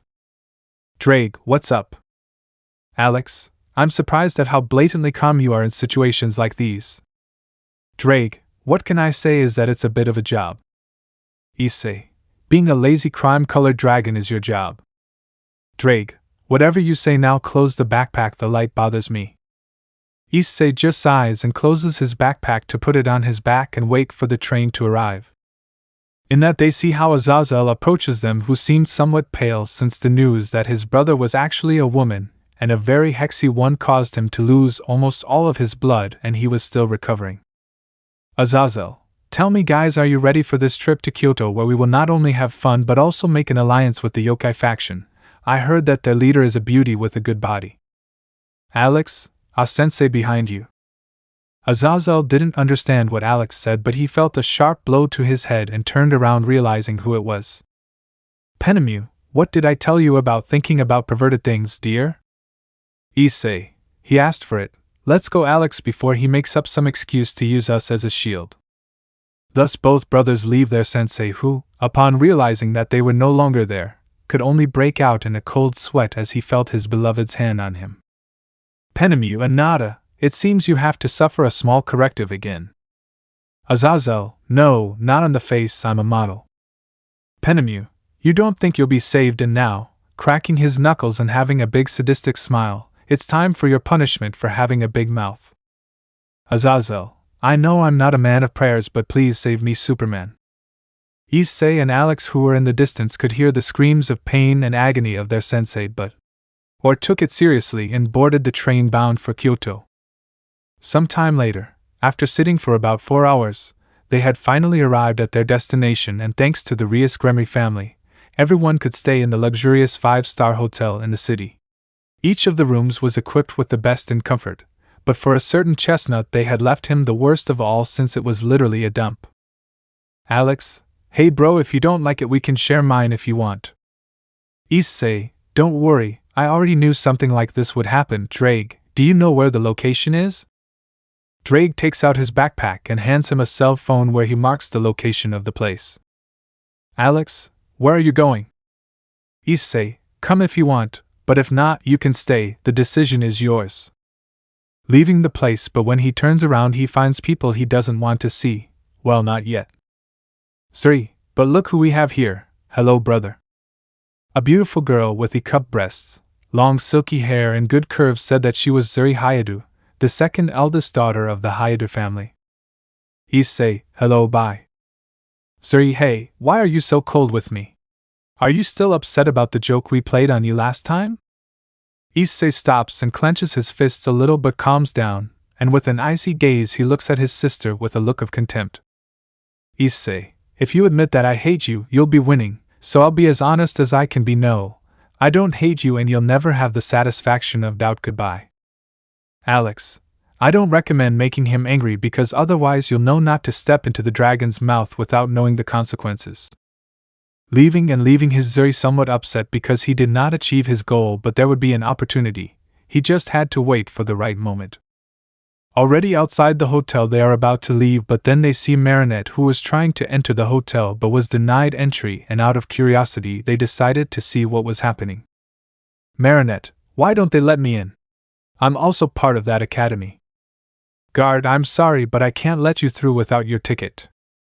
Marinette, my lost entry, but I'm really a student at Ko Academy. Check my name on the list. The guard checks and sees that his name was there but crosses it out, and tells him again that he was not on the list. Marinette, already somewhat frustrated, gives up and sits on the sidewalk, somewhat depressed because they wouldn't let her in, but then she notices someone approaching her, and when she looks up she sees that it was her classmate, and the other apparently was her brother. Issei, I know what I'm about to do will give me a headache, but oh well. Marinette, right, I know I'm not one to talk much and even less pay attention to you, but would you like to accompany us to another place, since the truth is the service in this place sucks and the food is not to my liking? Marinette was speechless at what she was hearing from one of the most serious and cold students at the academy. Her seatmate, the one whose gender identity doesn't interest her, was proposing to go with him somewhere else. Issei, I'm not someone who waits for much. You come or stay here, the decision is yours. Starting to leave the place followed by his brother.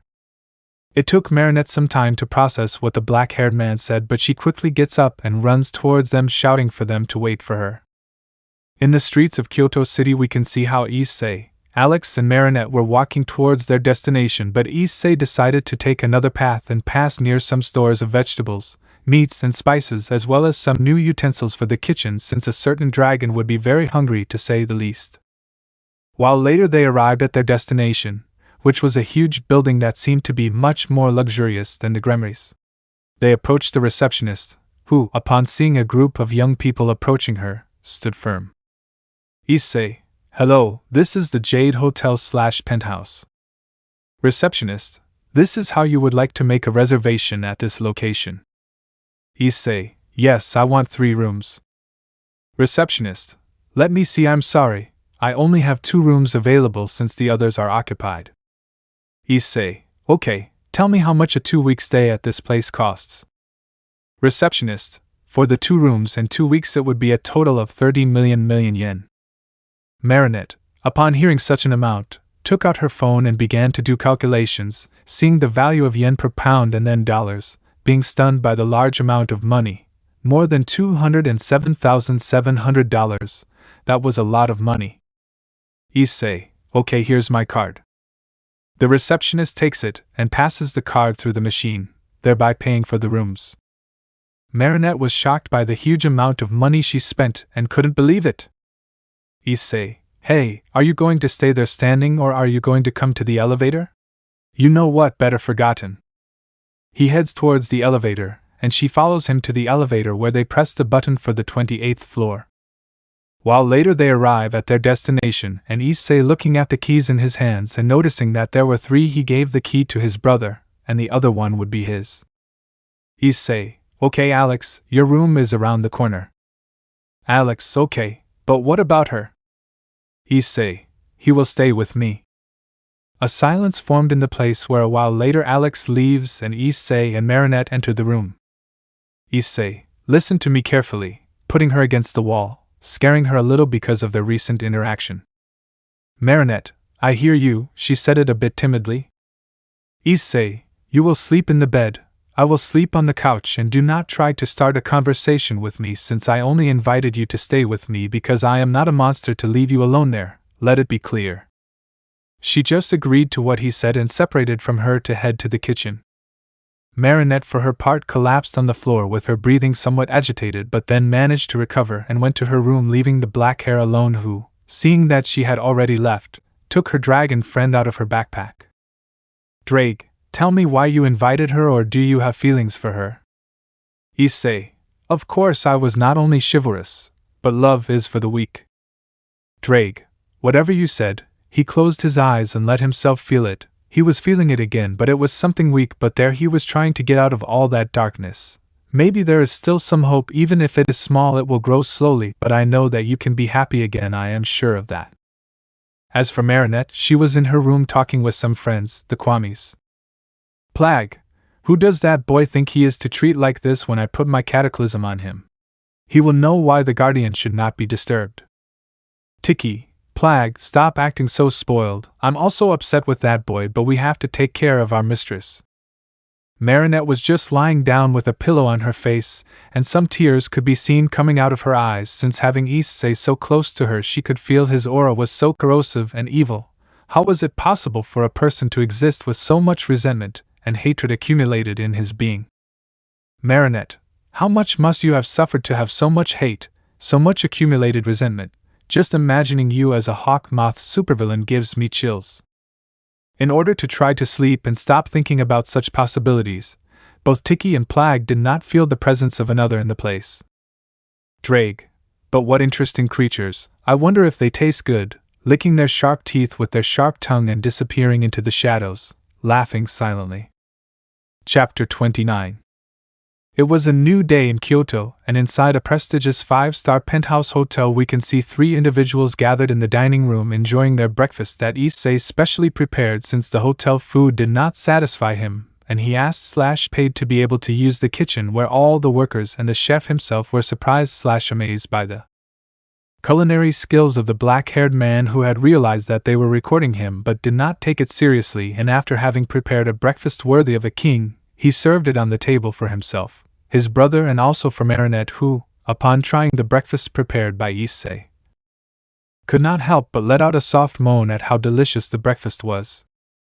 Once breakfast was over, they returned to their rooms to get ready, as they only had 2 weeks to enjoy Kyoto and its wonders. Issei, on the other hand, had other more important matters to attend and told Alex to take Marinette with the rest of the group as he had business to attend to with certain people.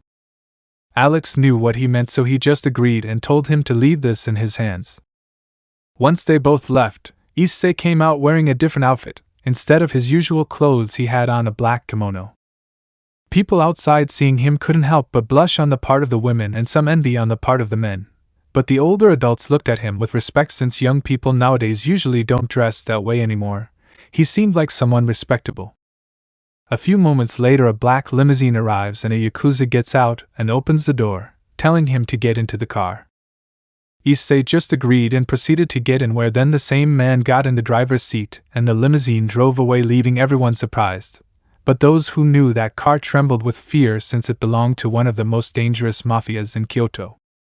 While later the limousine stopped and the door was opened by a butler who greeted Issei with respect and indicated the direction in which he should go.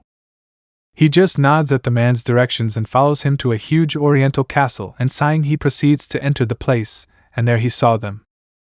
They were 2 men who were already quite old because he had only met them once when he was only 5 years old, and where their families had made a deal that he was planning to break. Issei, hello, how long have you been, Mr. Kurosaki and Mr. Ichigo? Both adults upon seeing Issei did not hesitate to greet him. Adult, but look how much you've grown, and it seems you're quite a man. Kenichi, wow, it's been a long time since I last saw you. You were that little. Issei, well, time apparently waits for no one, and well, you already know why I'm here, right? Both men left their relaxed faces and put on more serious ones. Adult, tell me why you want to break up your marriage with my daughter. Kenichi, he said the same thing as him, why that sudden change, boy? Issei, well, the reason I want to cancel this arranged marriage is because I feel that it is something unpleasant that I have to choose who to marry, knowing that it will be a marriage without love, and I do not want to force anyone to be with me for something that was agreed in the past. Besides, I am no longer a Haida to be carrying out said forced marriage. Both men were just serious, but at one point they both started crying since Issei was a real man. Adult, even though you do not want to marry my daughter, since it would be a loveless marriage, you still knew how to speak the truth, and that is why I respect you. Kenichi, in the past I may have been naive to accept such a proposal from the Haida, but now I see that I was not wrong. You truly are a pure-blood Haida like your grandmother was. Issei, yes, I still remember the stories you told me about how you, along with my ex-father, got into trouble and received divine punishment. Both men could only laugh, somewhat embarrassed, but out of nowhere the doors were opened by two girls who were arguing. Kaidoj, Dad, how much longer do we have to be here? I can't stand this stupid blueberry head anymore. Riki, who do you call blueberry oxygenate gorilla face? Kaidoj, what did you call me? Riki, and apart from being deaf, you need me to tell you this through a megaphone. Thus, both began a dispute where they began to insult each other in many ways, and where both parents tried to stop their daughters, but it was useless, as just ended up being intimidated by them. If there is something they inherited from their mothers, it was their character. Issei, who only watched everything in silence, was already getting impatient as he walked up to both girls and gave each of them a slap on the head, causing them both to scream in pain. Kaidoj/Riki, hey, who do you think you are to do that to us? They both said it at the same time, each with a bump on their head. Issei, stop acting like fools and behave like ladies to be respected, and stop fighting, because otherwise if you disobey me you will know, cracking your knuckles. Both girls just decided to listen to him and stopped arguing for the moment. The two mafia leaders thanked him for stopping them, and he just said that they shouldn't thank him for anything, but they both insisted. Issei, well, with all this resolved we can annul the marriage. Kaitoj/Riki, hopes to annul the marriage. Adult, oh, that's right, they don't know yet. You see, this young man here was her fiancé. Daughter, do you remember that boy you used to play with all the time? Kaitoj, wait, are you telling me that he is that boy I played with when I was a child, and why did you say that he was now my fiancé? Kenichi, well, you see, in the past we had the idea of marrying you to him since his father was a very good friend of ours. But it seems things changed and he personally decided to cancel the marriage with you, so congratulations, you are free to be with whoever you really want. Issei, well, this would be the document that both of you must sign so that our arranged marriage is dissolved forever. Placing the sheet on the table and the pen to one side. Riki, wait, you're willing to cancel all this? Issei, indeed, since I do not wish to be with either of them, since they would be marrying me in a loveless marriage, and that is something that I do not like the idea of at all, and to avoid betrayal or infidelity I suggest that you sign that document. Kaitoj, stop, if you really mean what this paper says, tell us the real reason why you don't want to be with either of the two and don't try to change the subject. Issei, okay, I'll say it. Everyone pays attention to why he doesn't want to be with them. Issei. Both Kaitoj and Riki, upon learning the true reason why she did not want them, caused internal doubts in both of them, and Riki, who had the pen about to sign, stopped and began to think. Riki, if you say you don't feel anything anymore, then I will do everything possible to make you feel something again. Throw the pen on the floor. I will not sign. Kaitoj, don't you think I'll just leave it to you that easily, Blueberry? He'll be mine. Taking the documents and throwing them into the fire, turning them into ashes. Issei, for his part, seeing that, he didn't know how to feel since his own words had just awakened the interest of two girls in him. Drake, wow, mate, look what you caused with your words, now there are 3 of them, he said it in the black-haired man's mind while he had a book on mechanical engineering and others. Issei, Drake, you better shut up, since right now I'm about to prepare black lizard in a saucepan. Drake, okay, I'll leave you with your double problem, bye. Issei could only curse his luck, not knowing that this would only be the beginning of his new headaches. Chapter 30. After both of them made the decision to help him recover his emotions, he just wanted to be able to leave, but both Adelt and Kenichi ended up inviting him to eat something, causing him to stay longer, and to his bad luck both girls were sitting next to each other of the black-haired boy who only had a very serious face and a cold look. As for Drake, he was alone, very calm in the black-haired man's mind, sitting on a cushion reading a book about quantum physics, and there was another one that said about nuclear fusion. Drake, how interesting, I'll see if I can add it to the robot later. With Issei, after finishing dinner he decided to leave the place, and Adelt kindly offered to take him with his limousine, but he refused and decided to tour the night city a bit. Once far enough away, he takes out his dragon wings and leaves the place, flying towards his brother's energy since he could feel it, and also how he seemed to be surrounded by other presences that were unknown to him. Arriving at a forest, he descended cautiously, and moving through the shadows he saw his brother unconscious and tied up against a tree, and he seemed to be surrounded by some men in soldiers' clothes and had crow heads. Issei, those are Tengu's yokais, but because they have my brother. But then she saw a large group of soldiers arrive, and when they separated she saw a girl who had 7 foxtails. The girl took a bucket of ice water and threw it at Alex, causing him to wake up. Alex, what happened? Where I am? Who are you? Kunu, silence, I'll ask the questions here. Kunu, tell me where my mother is right now, pointing at her accusingly. Alex, wait, I don't understand what you're trying to tell me, and I'm not capable of kidnapping someone's mother. Kunu, don't lie, you and your friends broke into my home at night and took my mother, now tell me where they are holding her, or else I will have to force you to tell me. Alex, I already told you, I didn't kidnap anyone. Especially because I have to listen to a girl who is probably younger than me. Kunu, so you don't want to confess what you did? Well, I warned you. Walking away and giving way to a group of men who were just cracking their knuckles ready to torture him and make him talk. Alex, who only saw how they slowly approached him, tried to free himself from his bonds, but it was impossible, so getting up as best he could, he became serious and on guard, and activating his sacred gear he analyzed his opponents, and noticed that one of them had a dagger at his waist. Issei, what do you say, Drake? We help him.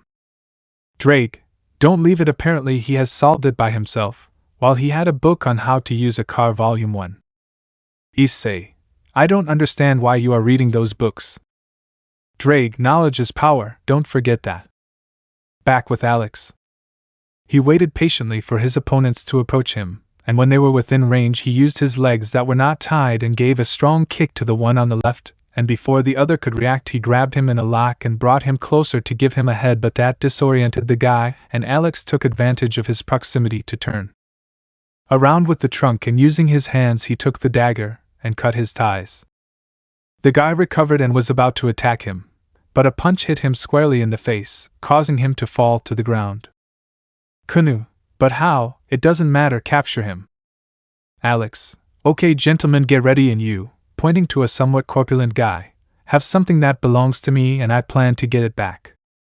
Skillfully moving the dagger in his hand and putting himself in fighting power, he made a sign with his fingers for them to come. So without hesitation everyone launched an attack, and Alex waited patiently until they were close enough. Alex throws the dagger into the air, causing everyone to look up, and this small distraction was more than enough for Alex, who just did a breakdance move, giving everyone a spinning kick, and Weak jumped the dagger with his hands and positioned himself behind Kunu, and with the dagger at her neck he ordered her to stop her men, or he would kill her. Right there. Kunu, very scared and feeling the edge of the dagger on her neck, ordered her guards to stop. Alex, good girl, now tell the big guy over there to give me back my things or else. Pressing the dagger lightly against her neck, causing her to tremble in fear, he ordered his guard to hand over her belongings. Alex still has the dagger on the girl's neck and takes her things with his other hand, noticing that everything is there, and removes the dagger from her neck. Kunu, no longer feeling the dagger on her neck, was about to attack him for his audacity, but she didn't count on Alex taking out a flash grenade and throwing it to the ground, causing everyone to be temporarily shielded, and when they regained visibility of their eyes, they noticed that he was no longer there, and the dagger was buried in the ground.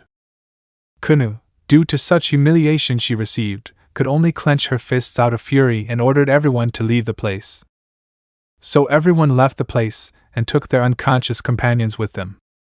Near a lake was Alex, who already had his harness with his pistols on again. He checked that everything was in place, including his grandfather's knife. Then he heard some footsteps, and turning around with his knife, he realized it was his brother, and he seemed a little more serious than usual. Issei, explain to me how they managed to capture you like that. Alex, you saw it all, right? Issei, answer my question. Alex just sighed. I was distracted eating sour candy and accidentally entered a private area, but as I was enjoying my candy I felt a sharp blow and fell to the ground, and when I regained consciousness I was tied up. Issei, that's why Grandma always hits you on the head for your addiction to sour sweets. Let's go, we have to go back to the hotel. Alex, wait, we have to go get Marinette, we can't leave her alone. Issei just sighed heavily, and they decided to go look for her. Once they arrived at the fair, everyone stared at Issei, whose clothes made him look like someone respected and powerful. As they walked, Issei kept his emotionless gaze, while he rejected every woman who came in front of him in order to spend a night with him because of how handsome he was, and the same with Alex, who had a magazine about haircuts. Issei was already getting impatient because they couldn't find Marinette, but then they heard and saw how many people were gathering and witnessing something, and out of curiosity he decided to see what was causing so much noise. Moving as best he could through the crowd, he managed to see what everyone was seeing, and his eyes were wide open at what he was looking at. It was Marinette, who was wearing an elegant red kimono with black touches. Her hair was loose and tied with a ribbon, a fan, and some makeup that made her features stand out more. Issei didn't know why, but he couldn't stop looking at her. But he quickly shook his head, trying to regain his composure and return to his serious gaze. But something inside him began to beat again, and Drake, who was reading, made him feel it, and a sharp smile appeared on his face, and then he let out a dark laugh and continued with his reading about good manners and etiquette. Chapter 31. Issei was amazed by Marinette's beauty, but said astonishment only lasted a couple of seconds before he put on his serious and cold expression again, and his heart that seemed to melt froze again, something that Drake Moto did. Drake, well, it seems that it was only momentary, but one day that block of ice will melt. Issei with a firm step walked through the crowd and took Marinette by the arm to get her out of there, but an idiot got in his way.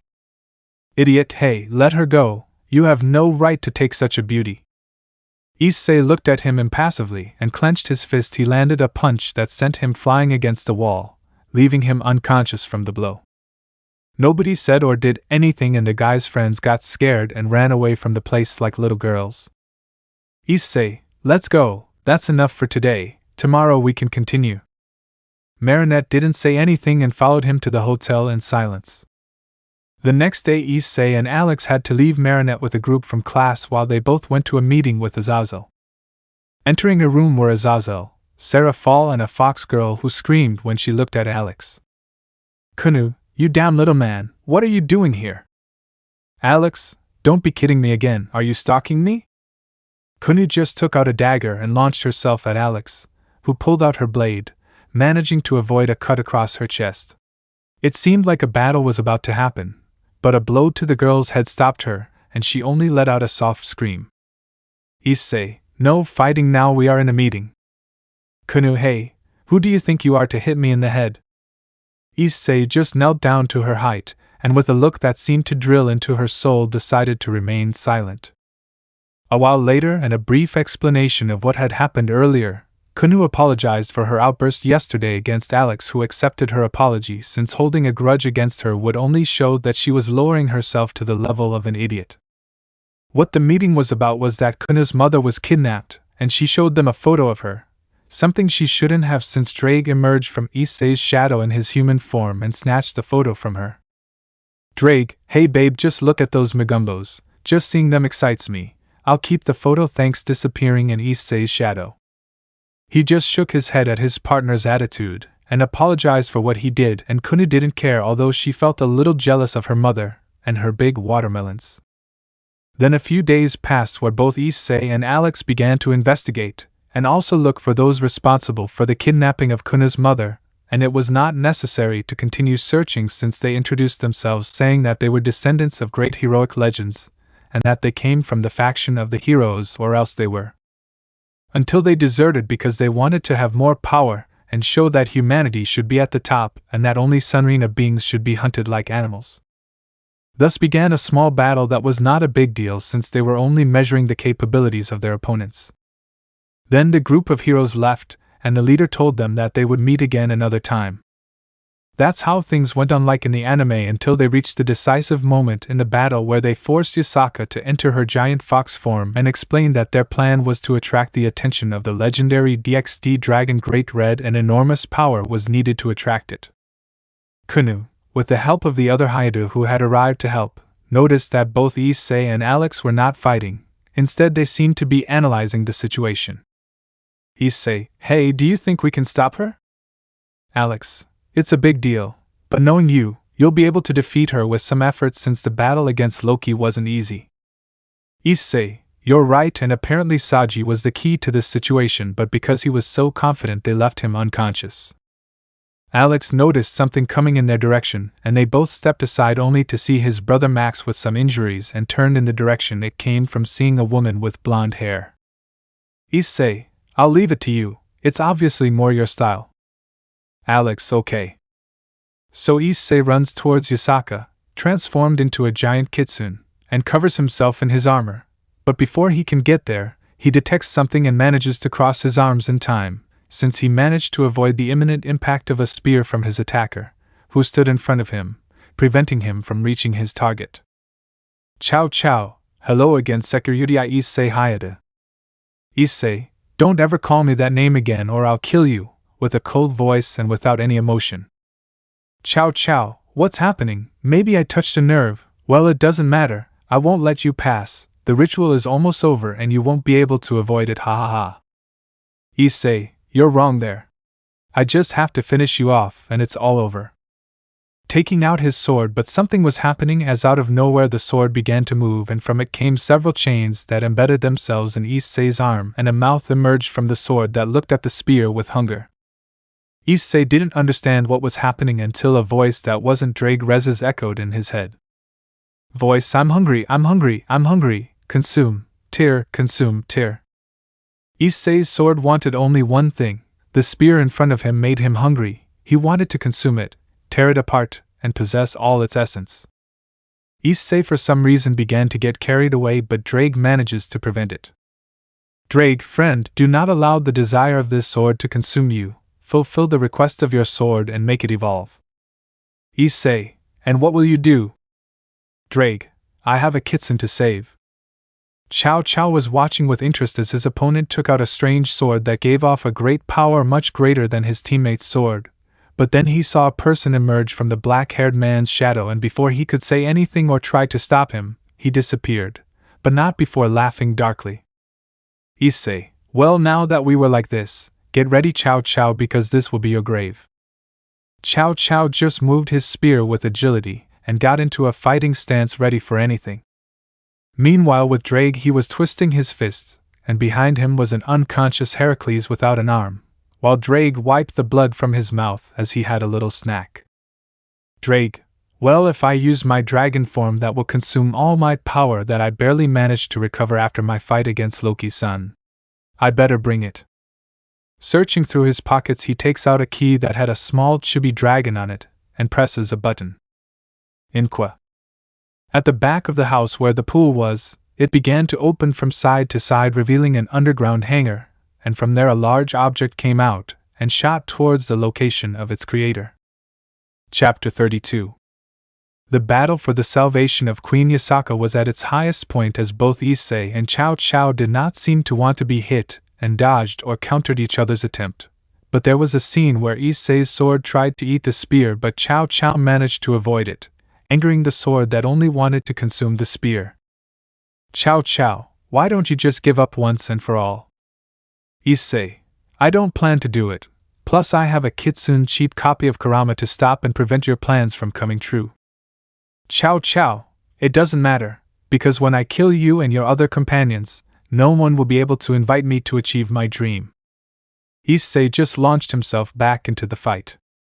Meanwhile with Drake he looked at his opponent being the Kitsune who was destroying everything in his path. Drake, how much longer will it take for that thing to arrive? But out of nowhere a device in his pocket began to vibrate, and a sideways smile appeared on his face. Drake, it's time for the rocking to begin. Everyone was fighting until out of nowhere they heard the sound of something breaking and they stopped, and both Alex and Issei couldn't believe what they were seeing. Alex, don't buck with me, is that where that is? Issei, the blessed robot that Drake put together in the courtyard. Drake, admire the power of my giant robot, kids. Everyone was surprised, but as always an idiot had to talk too much. Zach, do they think that that piece of junk can fight that Kitsune? What nonsense. Alex/Issei, this one is an idiot. Drake, you just insulted my robot, you little walking piece of shit. Zach, some problem. Drake, oh sure there is, you little worm. The robot runs up to him and kicks him, sending him flying far away and breaking through the barrier. Not everyone could say anything, but Zach's brothers got worried and left the place in search of their brothers, leaving the fight. Alex, that's what I call people without honor. Issei, I completely agree. Kane, X2. Issei, we are not fighting. Chow, no memes, yes true. So they go back to their thing while Drake was subduing a huge Kitsune which managed to free himself from the robot's grip and attacks it, but Drake barely manages to avoid the attack which sends him to the ground, but he manages to get up. Drake, let's see if this fits. By pressing a button. At that the robot took out all its weapons and taking a video game controller opened fire against the Kitsune, who received all the ammunition which left her severely injured, but it did not stop there since the robot's chest opened and a cannon was fired hitting the Kitsune directly, who fell unconscious and returned to her normal state. Drake, well, it seems that 150 caliber ammunition works very well. That Bohunaro does have top quality weaponry. Chow, who continued his fight, saw how his entire plan had failed, and due to his carelessness he received a punch that sent him crashing far away, and Chow noticed it. His spear was not there. Issei, hey idiot, you were looking for this. Having the spear in his hands and Chow he would yell at him to give it back, but Issei does not listen to him and puts the spear near his sword, which without hesitation took a bite out of the spear and began to chew it. Chow, my spear.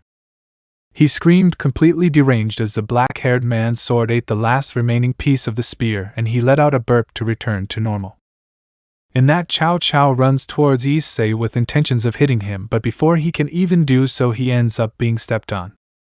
Drake, I think I just stepped in shit, let me clean myself. Lifting the robot's leg, he drags it against a building, removing the still badly wounded Chow. In that, Drake descends from the robot and with a better, more dominant appearance, and in his arms was resting Yasaka, that seemed not to want to let go or detach himself from Drake's warm body. Drake, oh, I have a new prize. But Issei gives him a swear word, so that he would stop being perverted, and walks to Chow and kneels in front of him, who only looked angrily at the black-haired man. Issei just touched his face gently, and then gave him a hard slap that sent him skidding across the ground. Issei, we're done here. Our goal is to return to that girl so she can have her mother, and we can continue enjoying our vacation. Alex, I'm here, he said, having some wounds on his body and also looking tired. Well, I'm out of ammunition. I'll have to go to the Chinese kiosk for more ammunition. Drake, I felt like doing it with her right here, but I'm a dragon with principles and I'll hold back my desire. Plus, I have a certain hexy dove to captivate and make fall in love with my charms. Yasaka, who seemed to be asleep, heard what Drake said and unconsciously pricked his chest, and his face became grumpy. Drake, ouch, and there it is, what's wrong with her? Did she hear me? I don't think she's asleep. So the group was about to leave, but not before Drake ordered the robot to return home on autopilot. About to leave, they were stopped by the screams of 4 people, being Issei's and Alex's brothers, but they seemed to ignore them. Zach, hey, give me the fox girl, I have to be the hero, not you.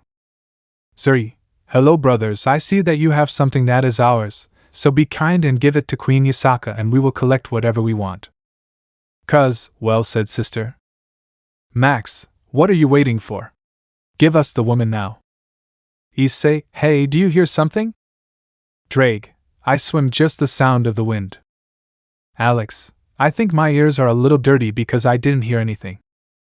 Zach, stop pretending not to listen now. Hand over the woman or suffer my wrath. Issei, I think it's my imagination, but I'm hearing voices. Alex, I think the fight left us deaf. Drake, I think the same. We better go now. I have things to study, and when I get home I have to repair the robot. It will be safe to buy the parts for Temu. Alex, only if you want to listen to music inside the robot and with bright colors. Drake, I'll take my chance, and if they scam me I'll go burn the place down myself. Issei, always so sadistic, my friend. It's a shame you haven't found Noobmaster 69 yet.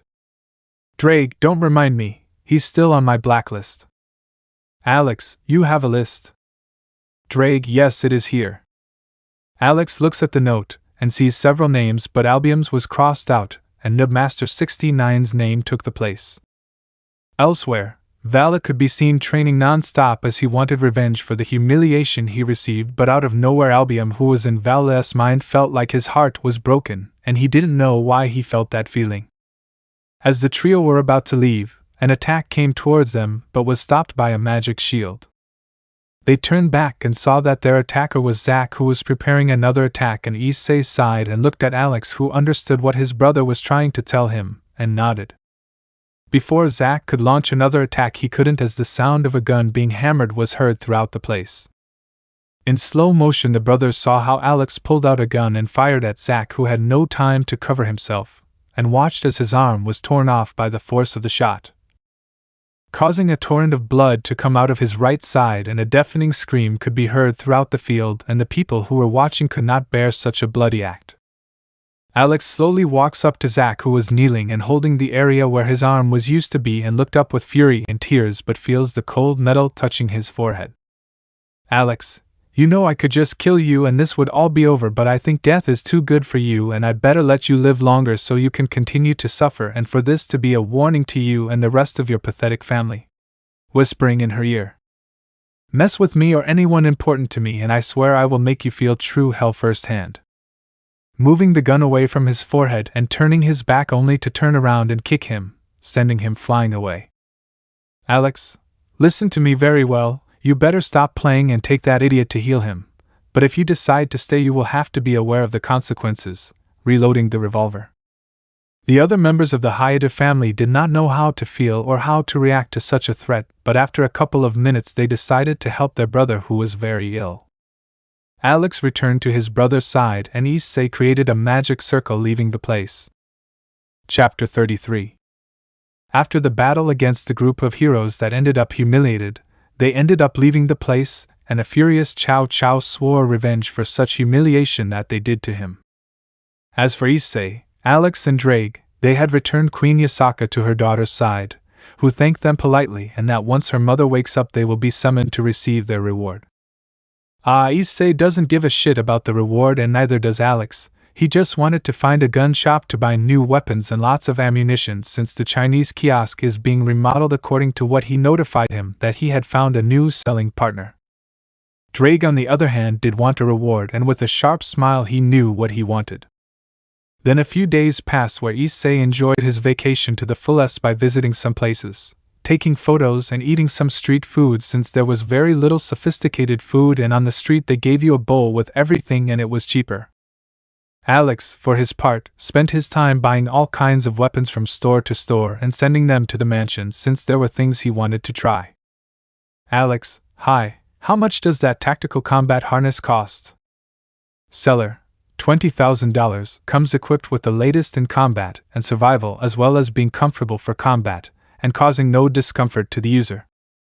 Alex, interesting, and I also want those over there.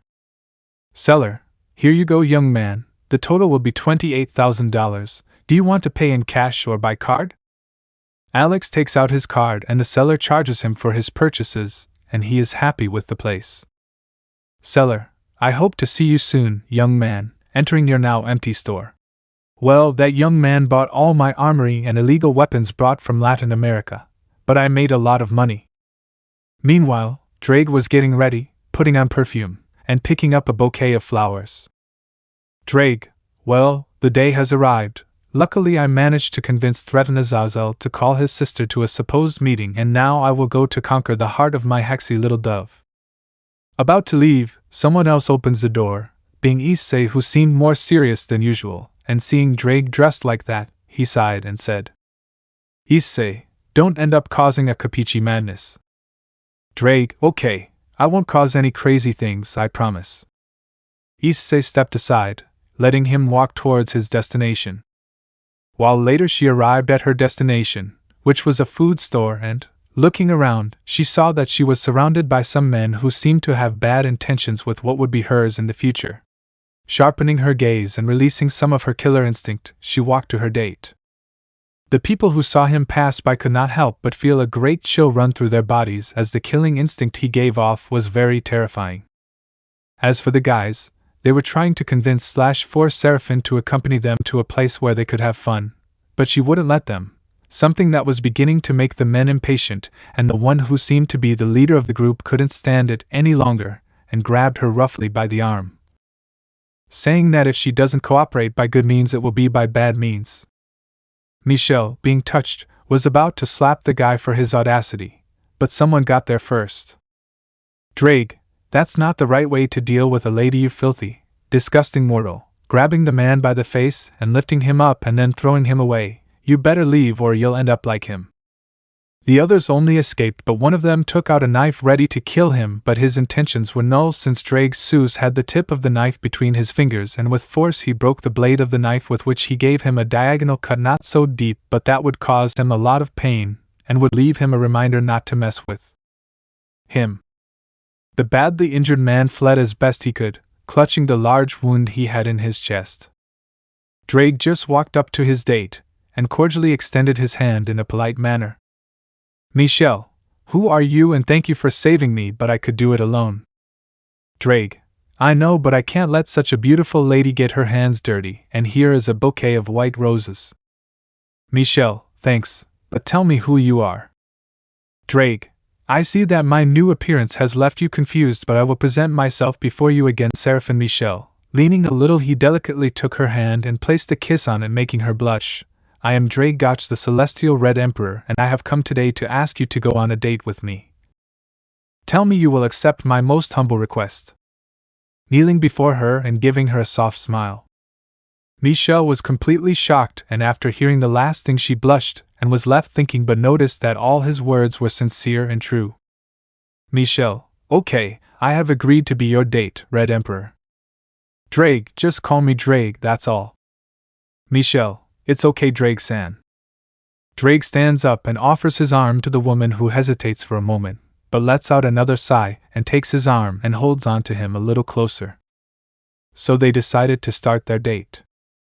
On top of a house was Alex, wearing tactical clothing and binoculars, watching to see that his target was moving.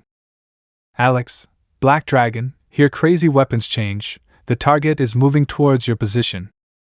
Elsewhere, Issei was standing on a building with binoculars and caught his brother's message and responded. Issei, understood, crazy weapons, I can see them coming, proceed to change position. Change. On the other line. Alex, copy, Black Dragon, I will start moving to another place. That's right, both brothers decided to keep an eye on Drake so that he wouldn't do anything crazy, and with the help of Alex and the tactical suits and surveillance equipment they were achieving their goal, in addition to neutralizing anyone who tried to interfere with their mission. While Drake was away, he was calm and enjoying the walk with his date/future wife, around Kyoto, visiting some shops, admiring the beauties of ancient art, and enjoying each other's company. Everything seemed calm, but as always someone had to appear and ruin the moment. It was the same guy from earlier, but now he came with a large number of men, armed with bats, knives, and metal pipes. Leader, you damn bastard will pay for having arrogated me and taken what is mine. Drake, she doesn't belong to anyone, she has the right to choose who she wants to be with. Michel felt his heart pounding and his face blushing at Drake's words, making him feel something for him. Leader, I don't give a shit, and you know we're just gonna beat you up a little so you can have a front row seat to how we buck that bitch. Drake was starting to get angry, and his nails began to grow longer, and his teeth became closed, ready to tear out his trachea. But before this happens, someone stands in front of Drake, being Alex. Alex, I'll take care of this, say hello to my iron. All the men fell to the ground unconscious after receiving thousands of rubber bullets in their bodies, leaving only the leader who had thrown himself to the ground and placed himself in a fetal position while the rubber bullets passed over him. Once the rain of bullets hit the man, he stopped completely scared, and before he could flee he was stopped by a furious Drake who had his face transformed into that of a dragon, and in a cold voice said, "Drake, you know I'm hungry and you'll be my snack." The guy couldn't take it any longer and fell unconscious with foam coming out of his mouth. Drake let go of him and walked up to Alex and thanked him as he was about to go on a rampage, and approached his date asking if he wanted to continue the date. Michelle, upon hearing Drake and asking her if she wanted to continue with the date, without hesitation said yes, something that made the dragon quite happy, and they left the place. Issei appeared next to his brother who had already put the minigun away in his pocket dimension. Alex, well, issue resolved. Issei, not yet, what do we do with all of them? Alex, I think I have an idea, grinning madly and letting out a Joker-style laugh, and pulled out a marker that permanently said AC Me brand. Chapter 34. It was a new day in Kyoto, and inside the hotel room were Issei, Alex, Marinette having breakfast and watching television until something happened, a recent news. Breaking news. A group of men were found naked hanging from a flagpole with various things drawn on their faces. Alex, seeing the images of the guys, spit his cereal with milk in his brother's face and laughed like crazy. Marinette handed Issei a towel to wipe his face. Issei, seriously. Alex, sorry, I couldn't help myself, just look at that, they must be famous on the internet, I wonder who could have done that. Issei, yes, I wonder. Marinette, well, what are we going to do today? Remember that we only have 4 days left until we return to the academy. Issei looked at his brother, and he knew what he was thinking. Alex, the beach. Issei, likewise, I'll go get my things. Alex, I'll go get my costume, see you. Marinette, well, I'll go too. Out of nowhere the door was flung open and everyone saw a man come in, somewhat disheveled and with lipstick marks on his face and neck. Drake, you know, I discovered something about that woman. Alex, what did you discover about her? Drake, he knows how to kiss very well. Issei, okay. Marinette, who is he? Alex, he is our uncle. Issei, that's right, he's our uncle who arrived yesterday and decided to stay for a while since he travels a lot. Drake didn't understand why they said that, but a look from both of them was enough, and he introduced himself. Drake, greetings miss, I'm the uncle of that effeminate and winged emo face of yours. Issei. Alex, hey, I'm not effeminate. Drake, with that hair you seem to be one. Alex, he just had a depressing aura. Marinette, I understand, and tell me what you are doing here. Drake, well, I arrived yesterday and since I didn't have a place to stay, I asked my nephew for asylum for a few days and then I'll leave since I have important things to do. Marinette, I understand, okay guys, I'm leaving, I have things to do. Issei, well, I have things to do too, but then someone knocks on the door, someone asked for room service. Alex, nope. Drake, I just arrived. Issei walks up to the door and looks at who it was. Issei, Princess Kanu, what are you doing here, or rather, how did I find out where you were staying? Kanu, I came to inform you that my mother wants to see you, your brother, and your other partner. Issei, that will have to wait since we are about to go to the beach right now, so bye. Kanu, wait, stopping the door, it is rude to close the door in someone's face and my mother's request is mandatory. Issei, you know that's me. Kanu, that's me. Issei, yes I do care, pushing her out of her room and slamming the door. Kanu stood there perplexed and after a couple of minutes she left the place somewhat angry at how she was treated. Issei, every day I live, some idiot has to come and ruin my existence. Alex, what happened?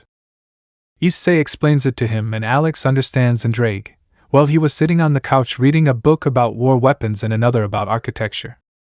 Some time later, Issei, Alex, Drake, and Marinette were heading to the beach to enjoy the sunny and refreshing day.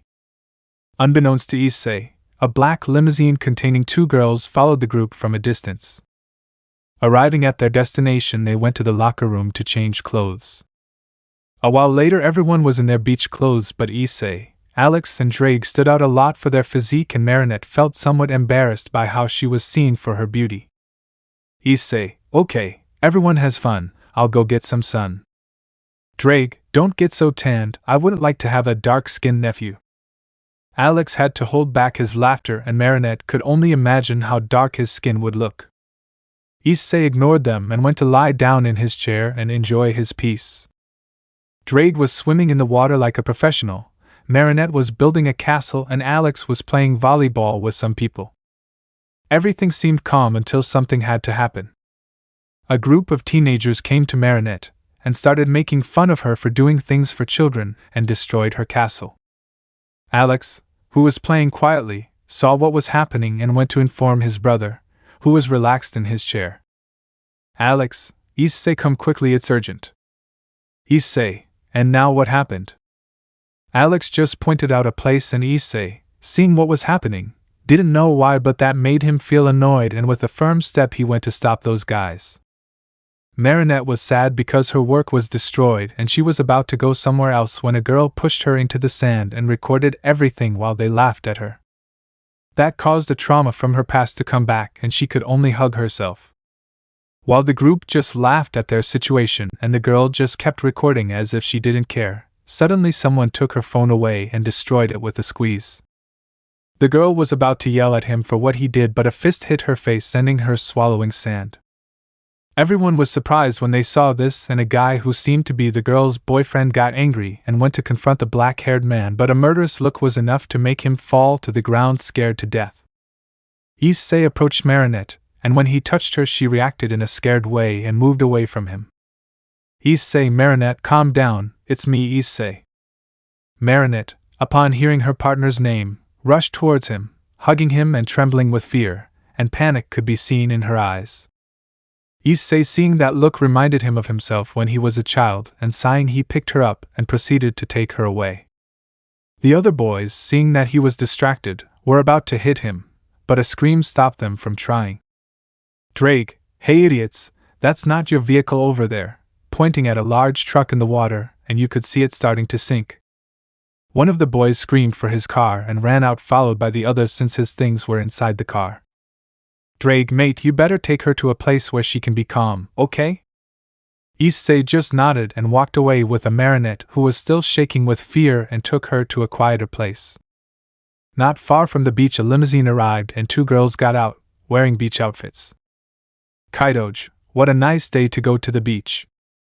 Really, you said it, my friend, and you are well prepared, looking at her. Kyoto, you'll see that I'll be the first to win Issei's heart.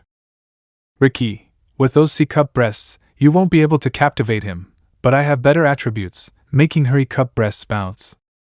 Kyoto, damn dairy cow. Ricky, like you told me, you stupid gorilla. And so they both looked at each other and, determined, headed to the beach to enjoy the day and win the heart of their future husband. Chapter 35. After what happened with that group of young people, Issei had taken Marinette bridal style inside the establishment, where he laid her down on a chair and went to look for a wet cloth to put on her forehead. Marinette, thank you, but why are you acting so nice to me? Issei, don't misunderstand, I'm just being chivalrous, nothing more and nothing less than that. He said it with his cold gaze and neutral voice, also because you acted in such an erratic way. Marinette, it's complicated. Issei, tell me, it sounds interesting, he said coldly. Marinette, well, this will be long, but I will try to summarize as much as I can. Issei, okay, now tell me why you acted like that. Marinette, I remembered something from my past that I don't want to feel again. That for some reason piqued Issei's curiosity, but he decided to find out another time since his brother came running in. Alex, brother, you have to come, it's urgent. Issei, what happened now? As he leaves the store, he sees something that caused a twitch in his eyebrows. Issei, because misfortune always wants to chase me, only me. In front of both of them were all the girls of the Gremry entourage, as well as their brothers, but not only them, also the leaders and the leader of the yokais, and to top it off in the distance he saw two girls that he did not want to see today. Issei's body was shaking and he was ready to dye the sand red, but I know how he had it since the leaders were present, even though his instincts told him to do it. Alex, brother, are you okay? I notice you're a little distracted. Issei, I'm fine, just that I'm a little thirsty. Bring me something to drink and something strong since I'm in the mood to cause mass murder, and I'm barely managing to control my instincts like an evil dragon. Alex, upon hearing that, ran out to get some liquor for his brother, who looked like a beast. Drake, you know, mate, I can feel your need to bathe in the blood of your enemies. That pleases me, but you have to control yourself. Issei, that's what I tried, but just seeing all of them here, my instincts proclaim blood and organs spilling and dyeing the sand red. Drake, I understand you right now. I want to kill your brothers since they are looking with lascivious eyes at my future women. Sharpening his gaze and showing his sharp teeth that seemed ready to tear off some flesh. At that moment Alex had returned and handed a bottle to his brother, who drank it all without looking but suddenly felt more relaxed. Issei, hey, now I feel calmer. What kind of drink is this? Looking at the bottle and seeing that it was distilled golden apple cider. Drake, come over here, I want some too, taking the bottle from him and drinking the contents, and then being in the same position as his partner. Issei, Alex, where did you get this drink from? It's very good. Alex, yeah. Flashback. Alex was looking for a drink strong enough to calm his brother down, but he didn't have anything strong enough, until out of nowhere he saw a mysterious man telling him to follow him into an alley. He did so with some hesitation, but he was armed, and when he saw him, it was a hooded man with a kind of blue torch at his side. Alex, seeing everything the subject was offering him, without hesitation asked him if he had any alcoholic drink strong enough for his brother. She watched as the man began to think until he snapped his fingers and pulled out a large bottle from his backpack containing a golden-colored liquid. Alex, wow, that counts so much. Peddler, this drink is special. It relaxes the mind and makes the body happy. It costs $10,000. Alex, do you accept cards? The peddler only took out a machine and Alex swiped the card, making the payment, and when he left he returned to thank him, but he was no longer there. End of flashback. Alex, from a store I found there, hee. Issei and Drake didn't pay much attention to them and continued drinking the cider without knowing that they were about to do a lot of crazy things. Alex for his part felt a bad feeling about all this, but he didn't know why, but of one thing he was sure: nothing could go wrong. A while later Issei and Drake had a slight blush on their faces, implying that they were drunk, and like all drunks they were about to do something crazy. Drake, hey, how about a race? The first one to get to the lighthouse and back forces the loser to do a dare or tell a truth. Issei, deal, lizardfish. So both get into starting position and Alex just takes out a gun with random bullets and shoots, starting the race. Where Drake had the advantage since he was using his abilities as a dragon, but Issei was not far behind and saw an octopus near some rocks.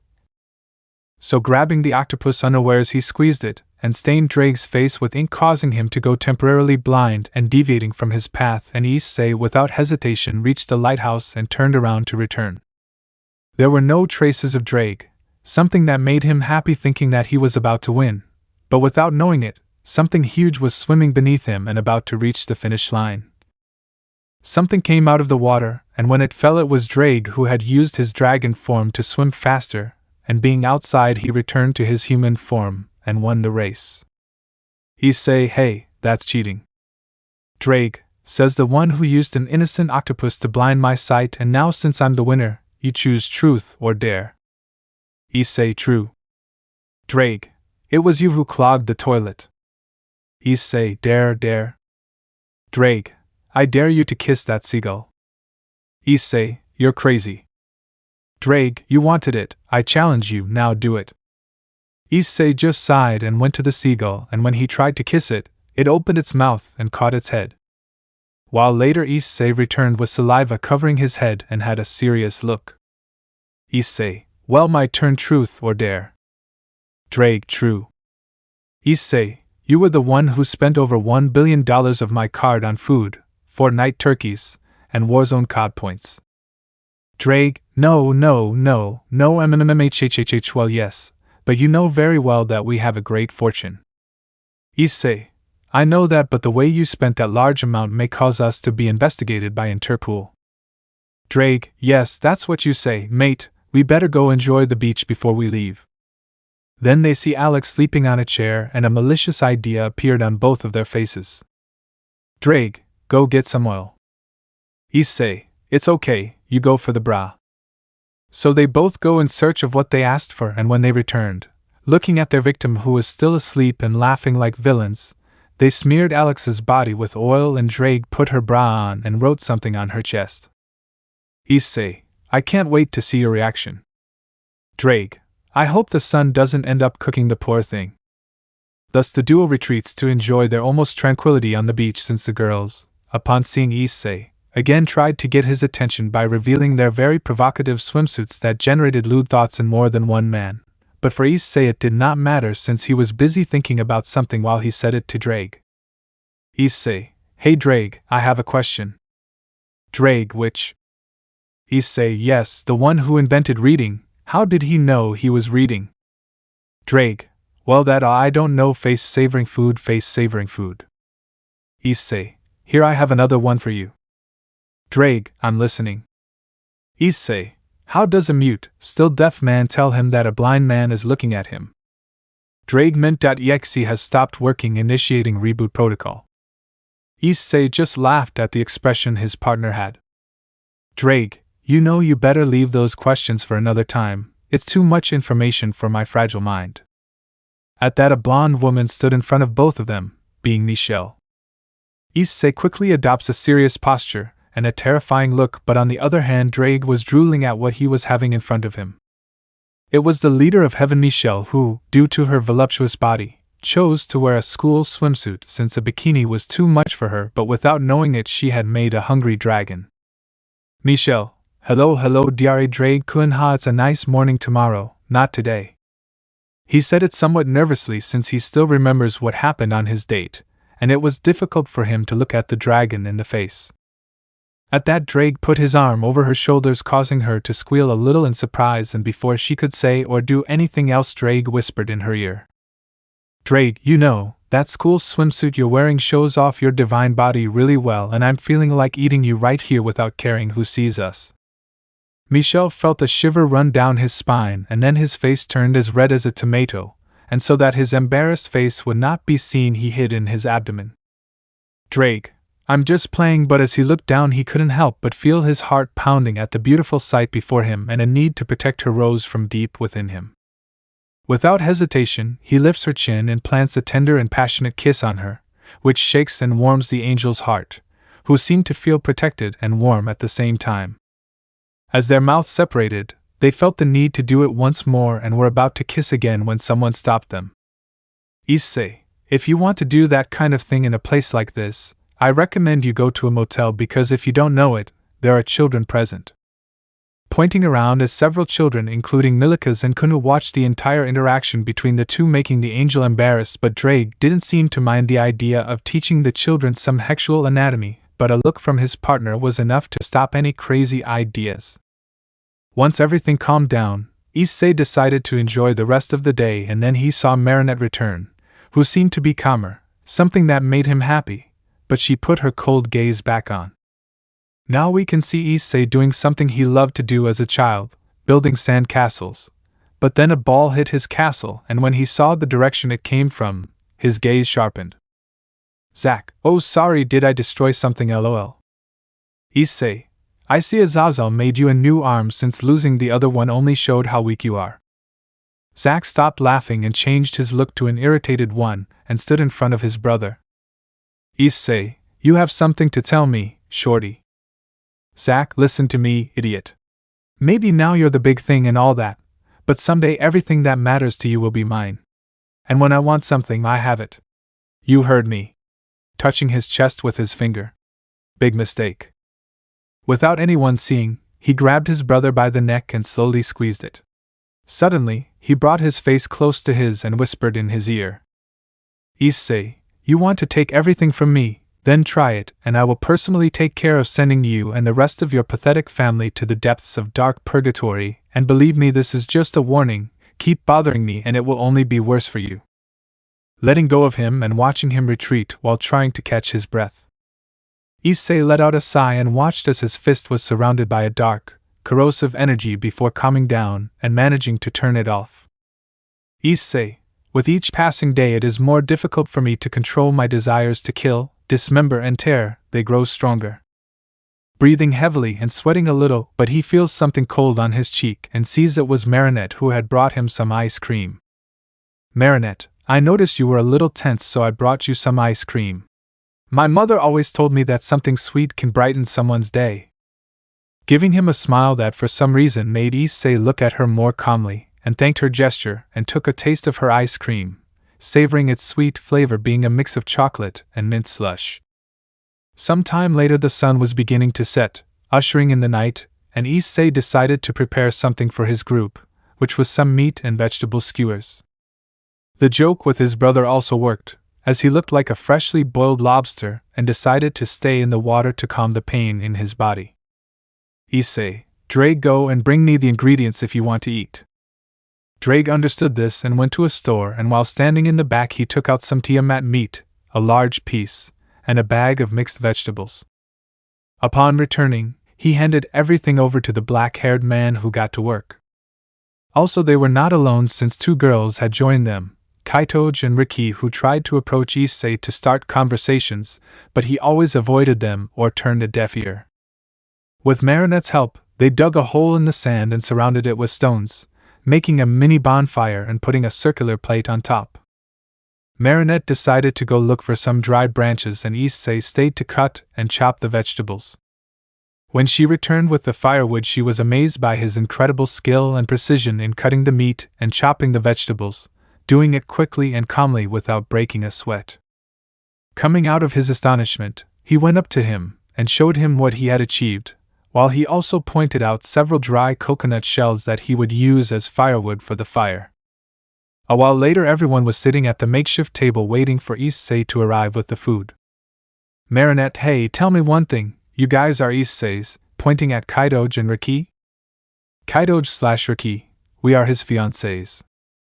For some unknown reason, Marinette felt something anguish in her heart, but then they saw Issei, Drake and Alex arrive, who was now more relaxed, carrying several plates of food and leaving them on the table. The girls and some curious people were dying of hunger. Issei, eat in a civilized manner and enjoy the taste. Everyone, itadakimasu. So they proceeded to taste and consume the food that the black-haired man had prepared, and with each bite they melted because of how good it tasted. Then he brought another tray, and when he uncovered it, they were shrimp skewers. Everyone was enjoying the food with a calm and peaceful expression, while the others were watching from a distance eating food in a restaurant, and for some strange reason they wanted to go with the black-haired boy and eat his food, but they couldn't do it. A while later everyone was returning to their places of origin, and upon reaching their destination Drake decided to spend time with his beloved and they left, but of course Issei gave the angel a condom, and told her that he was still too young to be an uncle. That only made the angel blush and made the dragon laugh, who retired with his dove to another more private place. Issei, very well, now I will go to sleep, I have things to do tomorrow before returning to Kwa. Marinette, well, it's morning. Retreating to his room to rest, leaving the long-haired boy alone, who stared out the large window at the city of Kyoto. Let me know in the comments below if you guys want the next part. Also check out my other video that has been shown and left. Thank you for watching. If you enjoyed this video, please like and share this video. And have a fantastic day. Bye.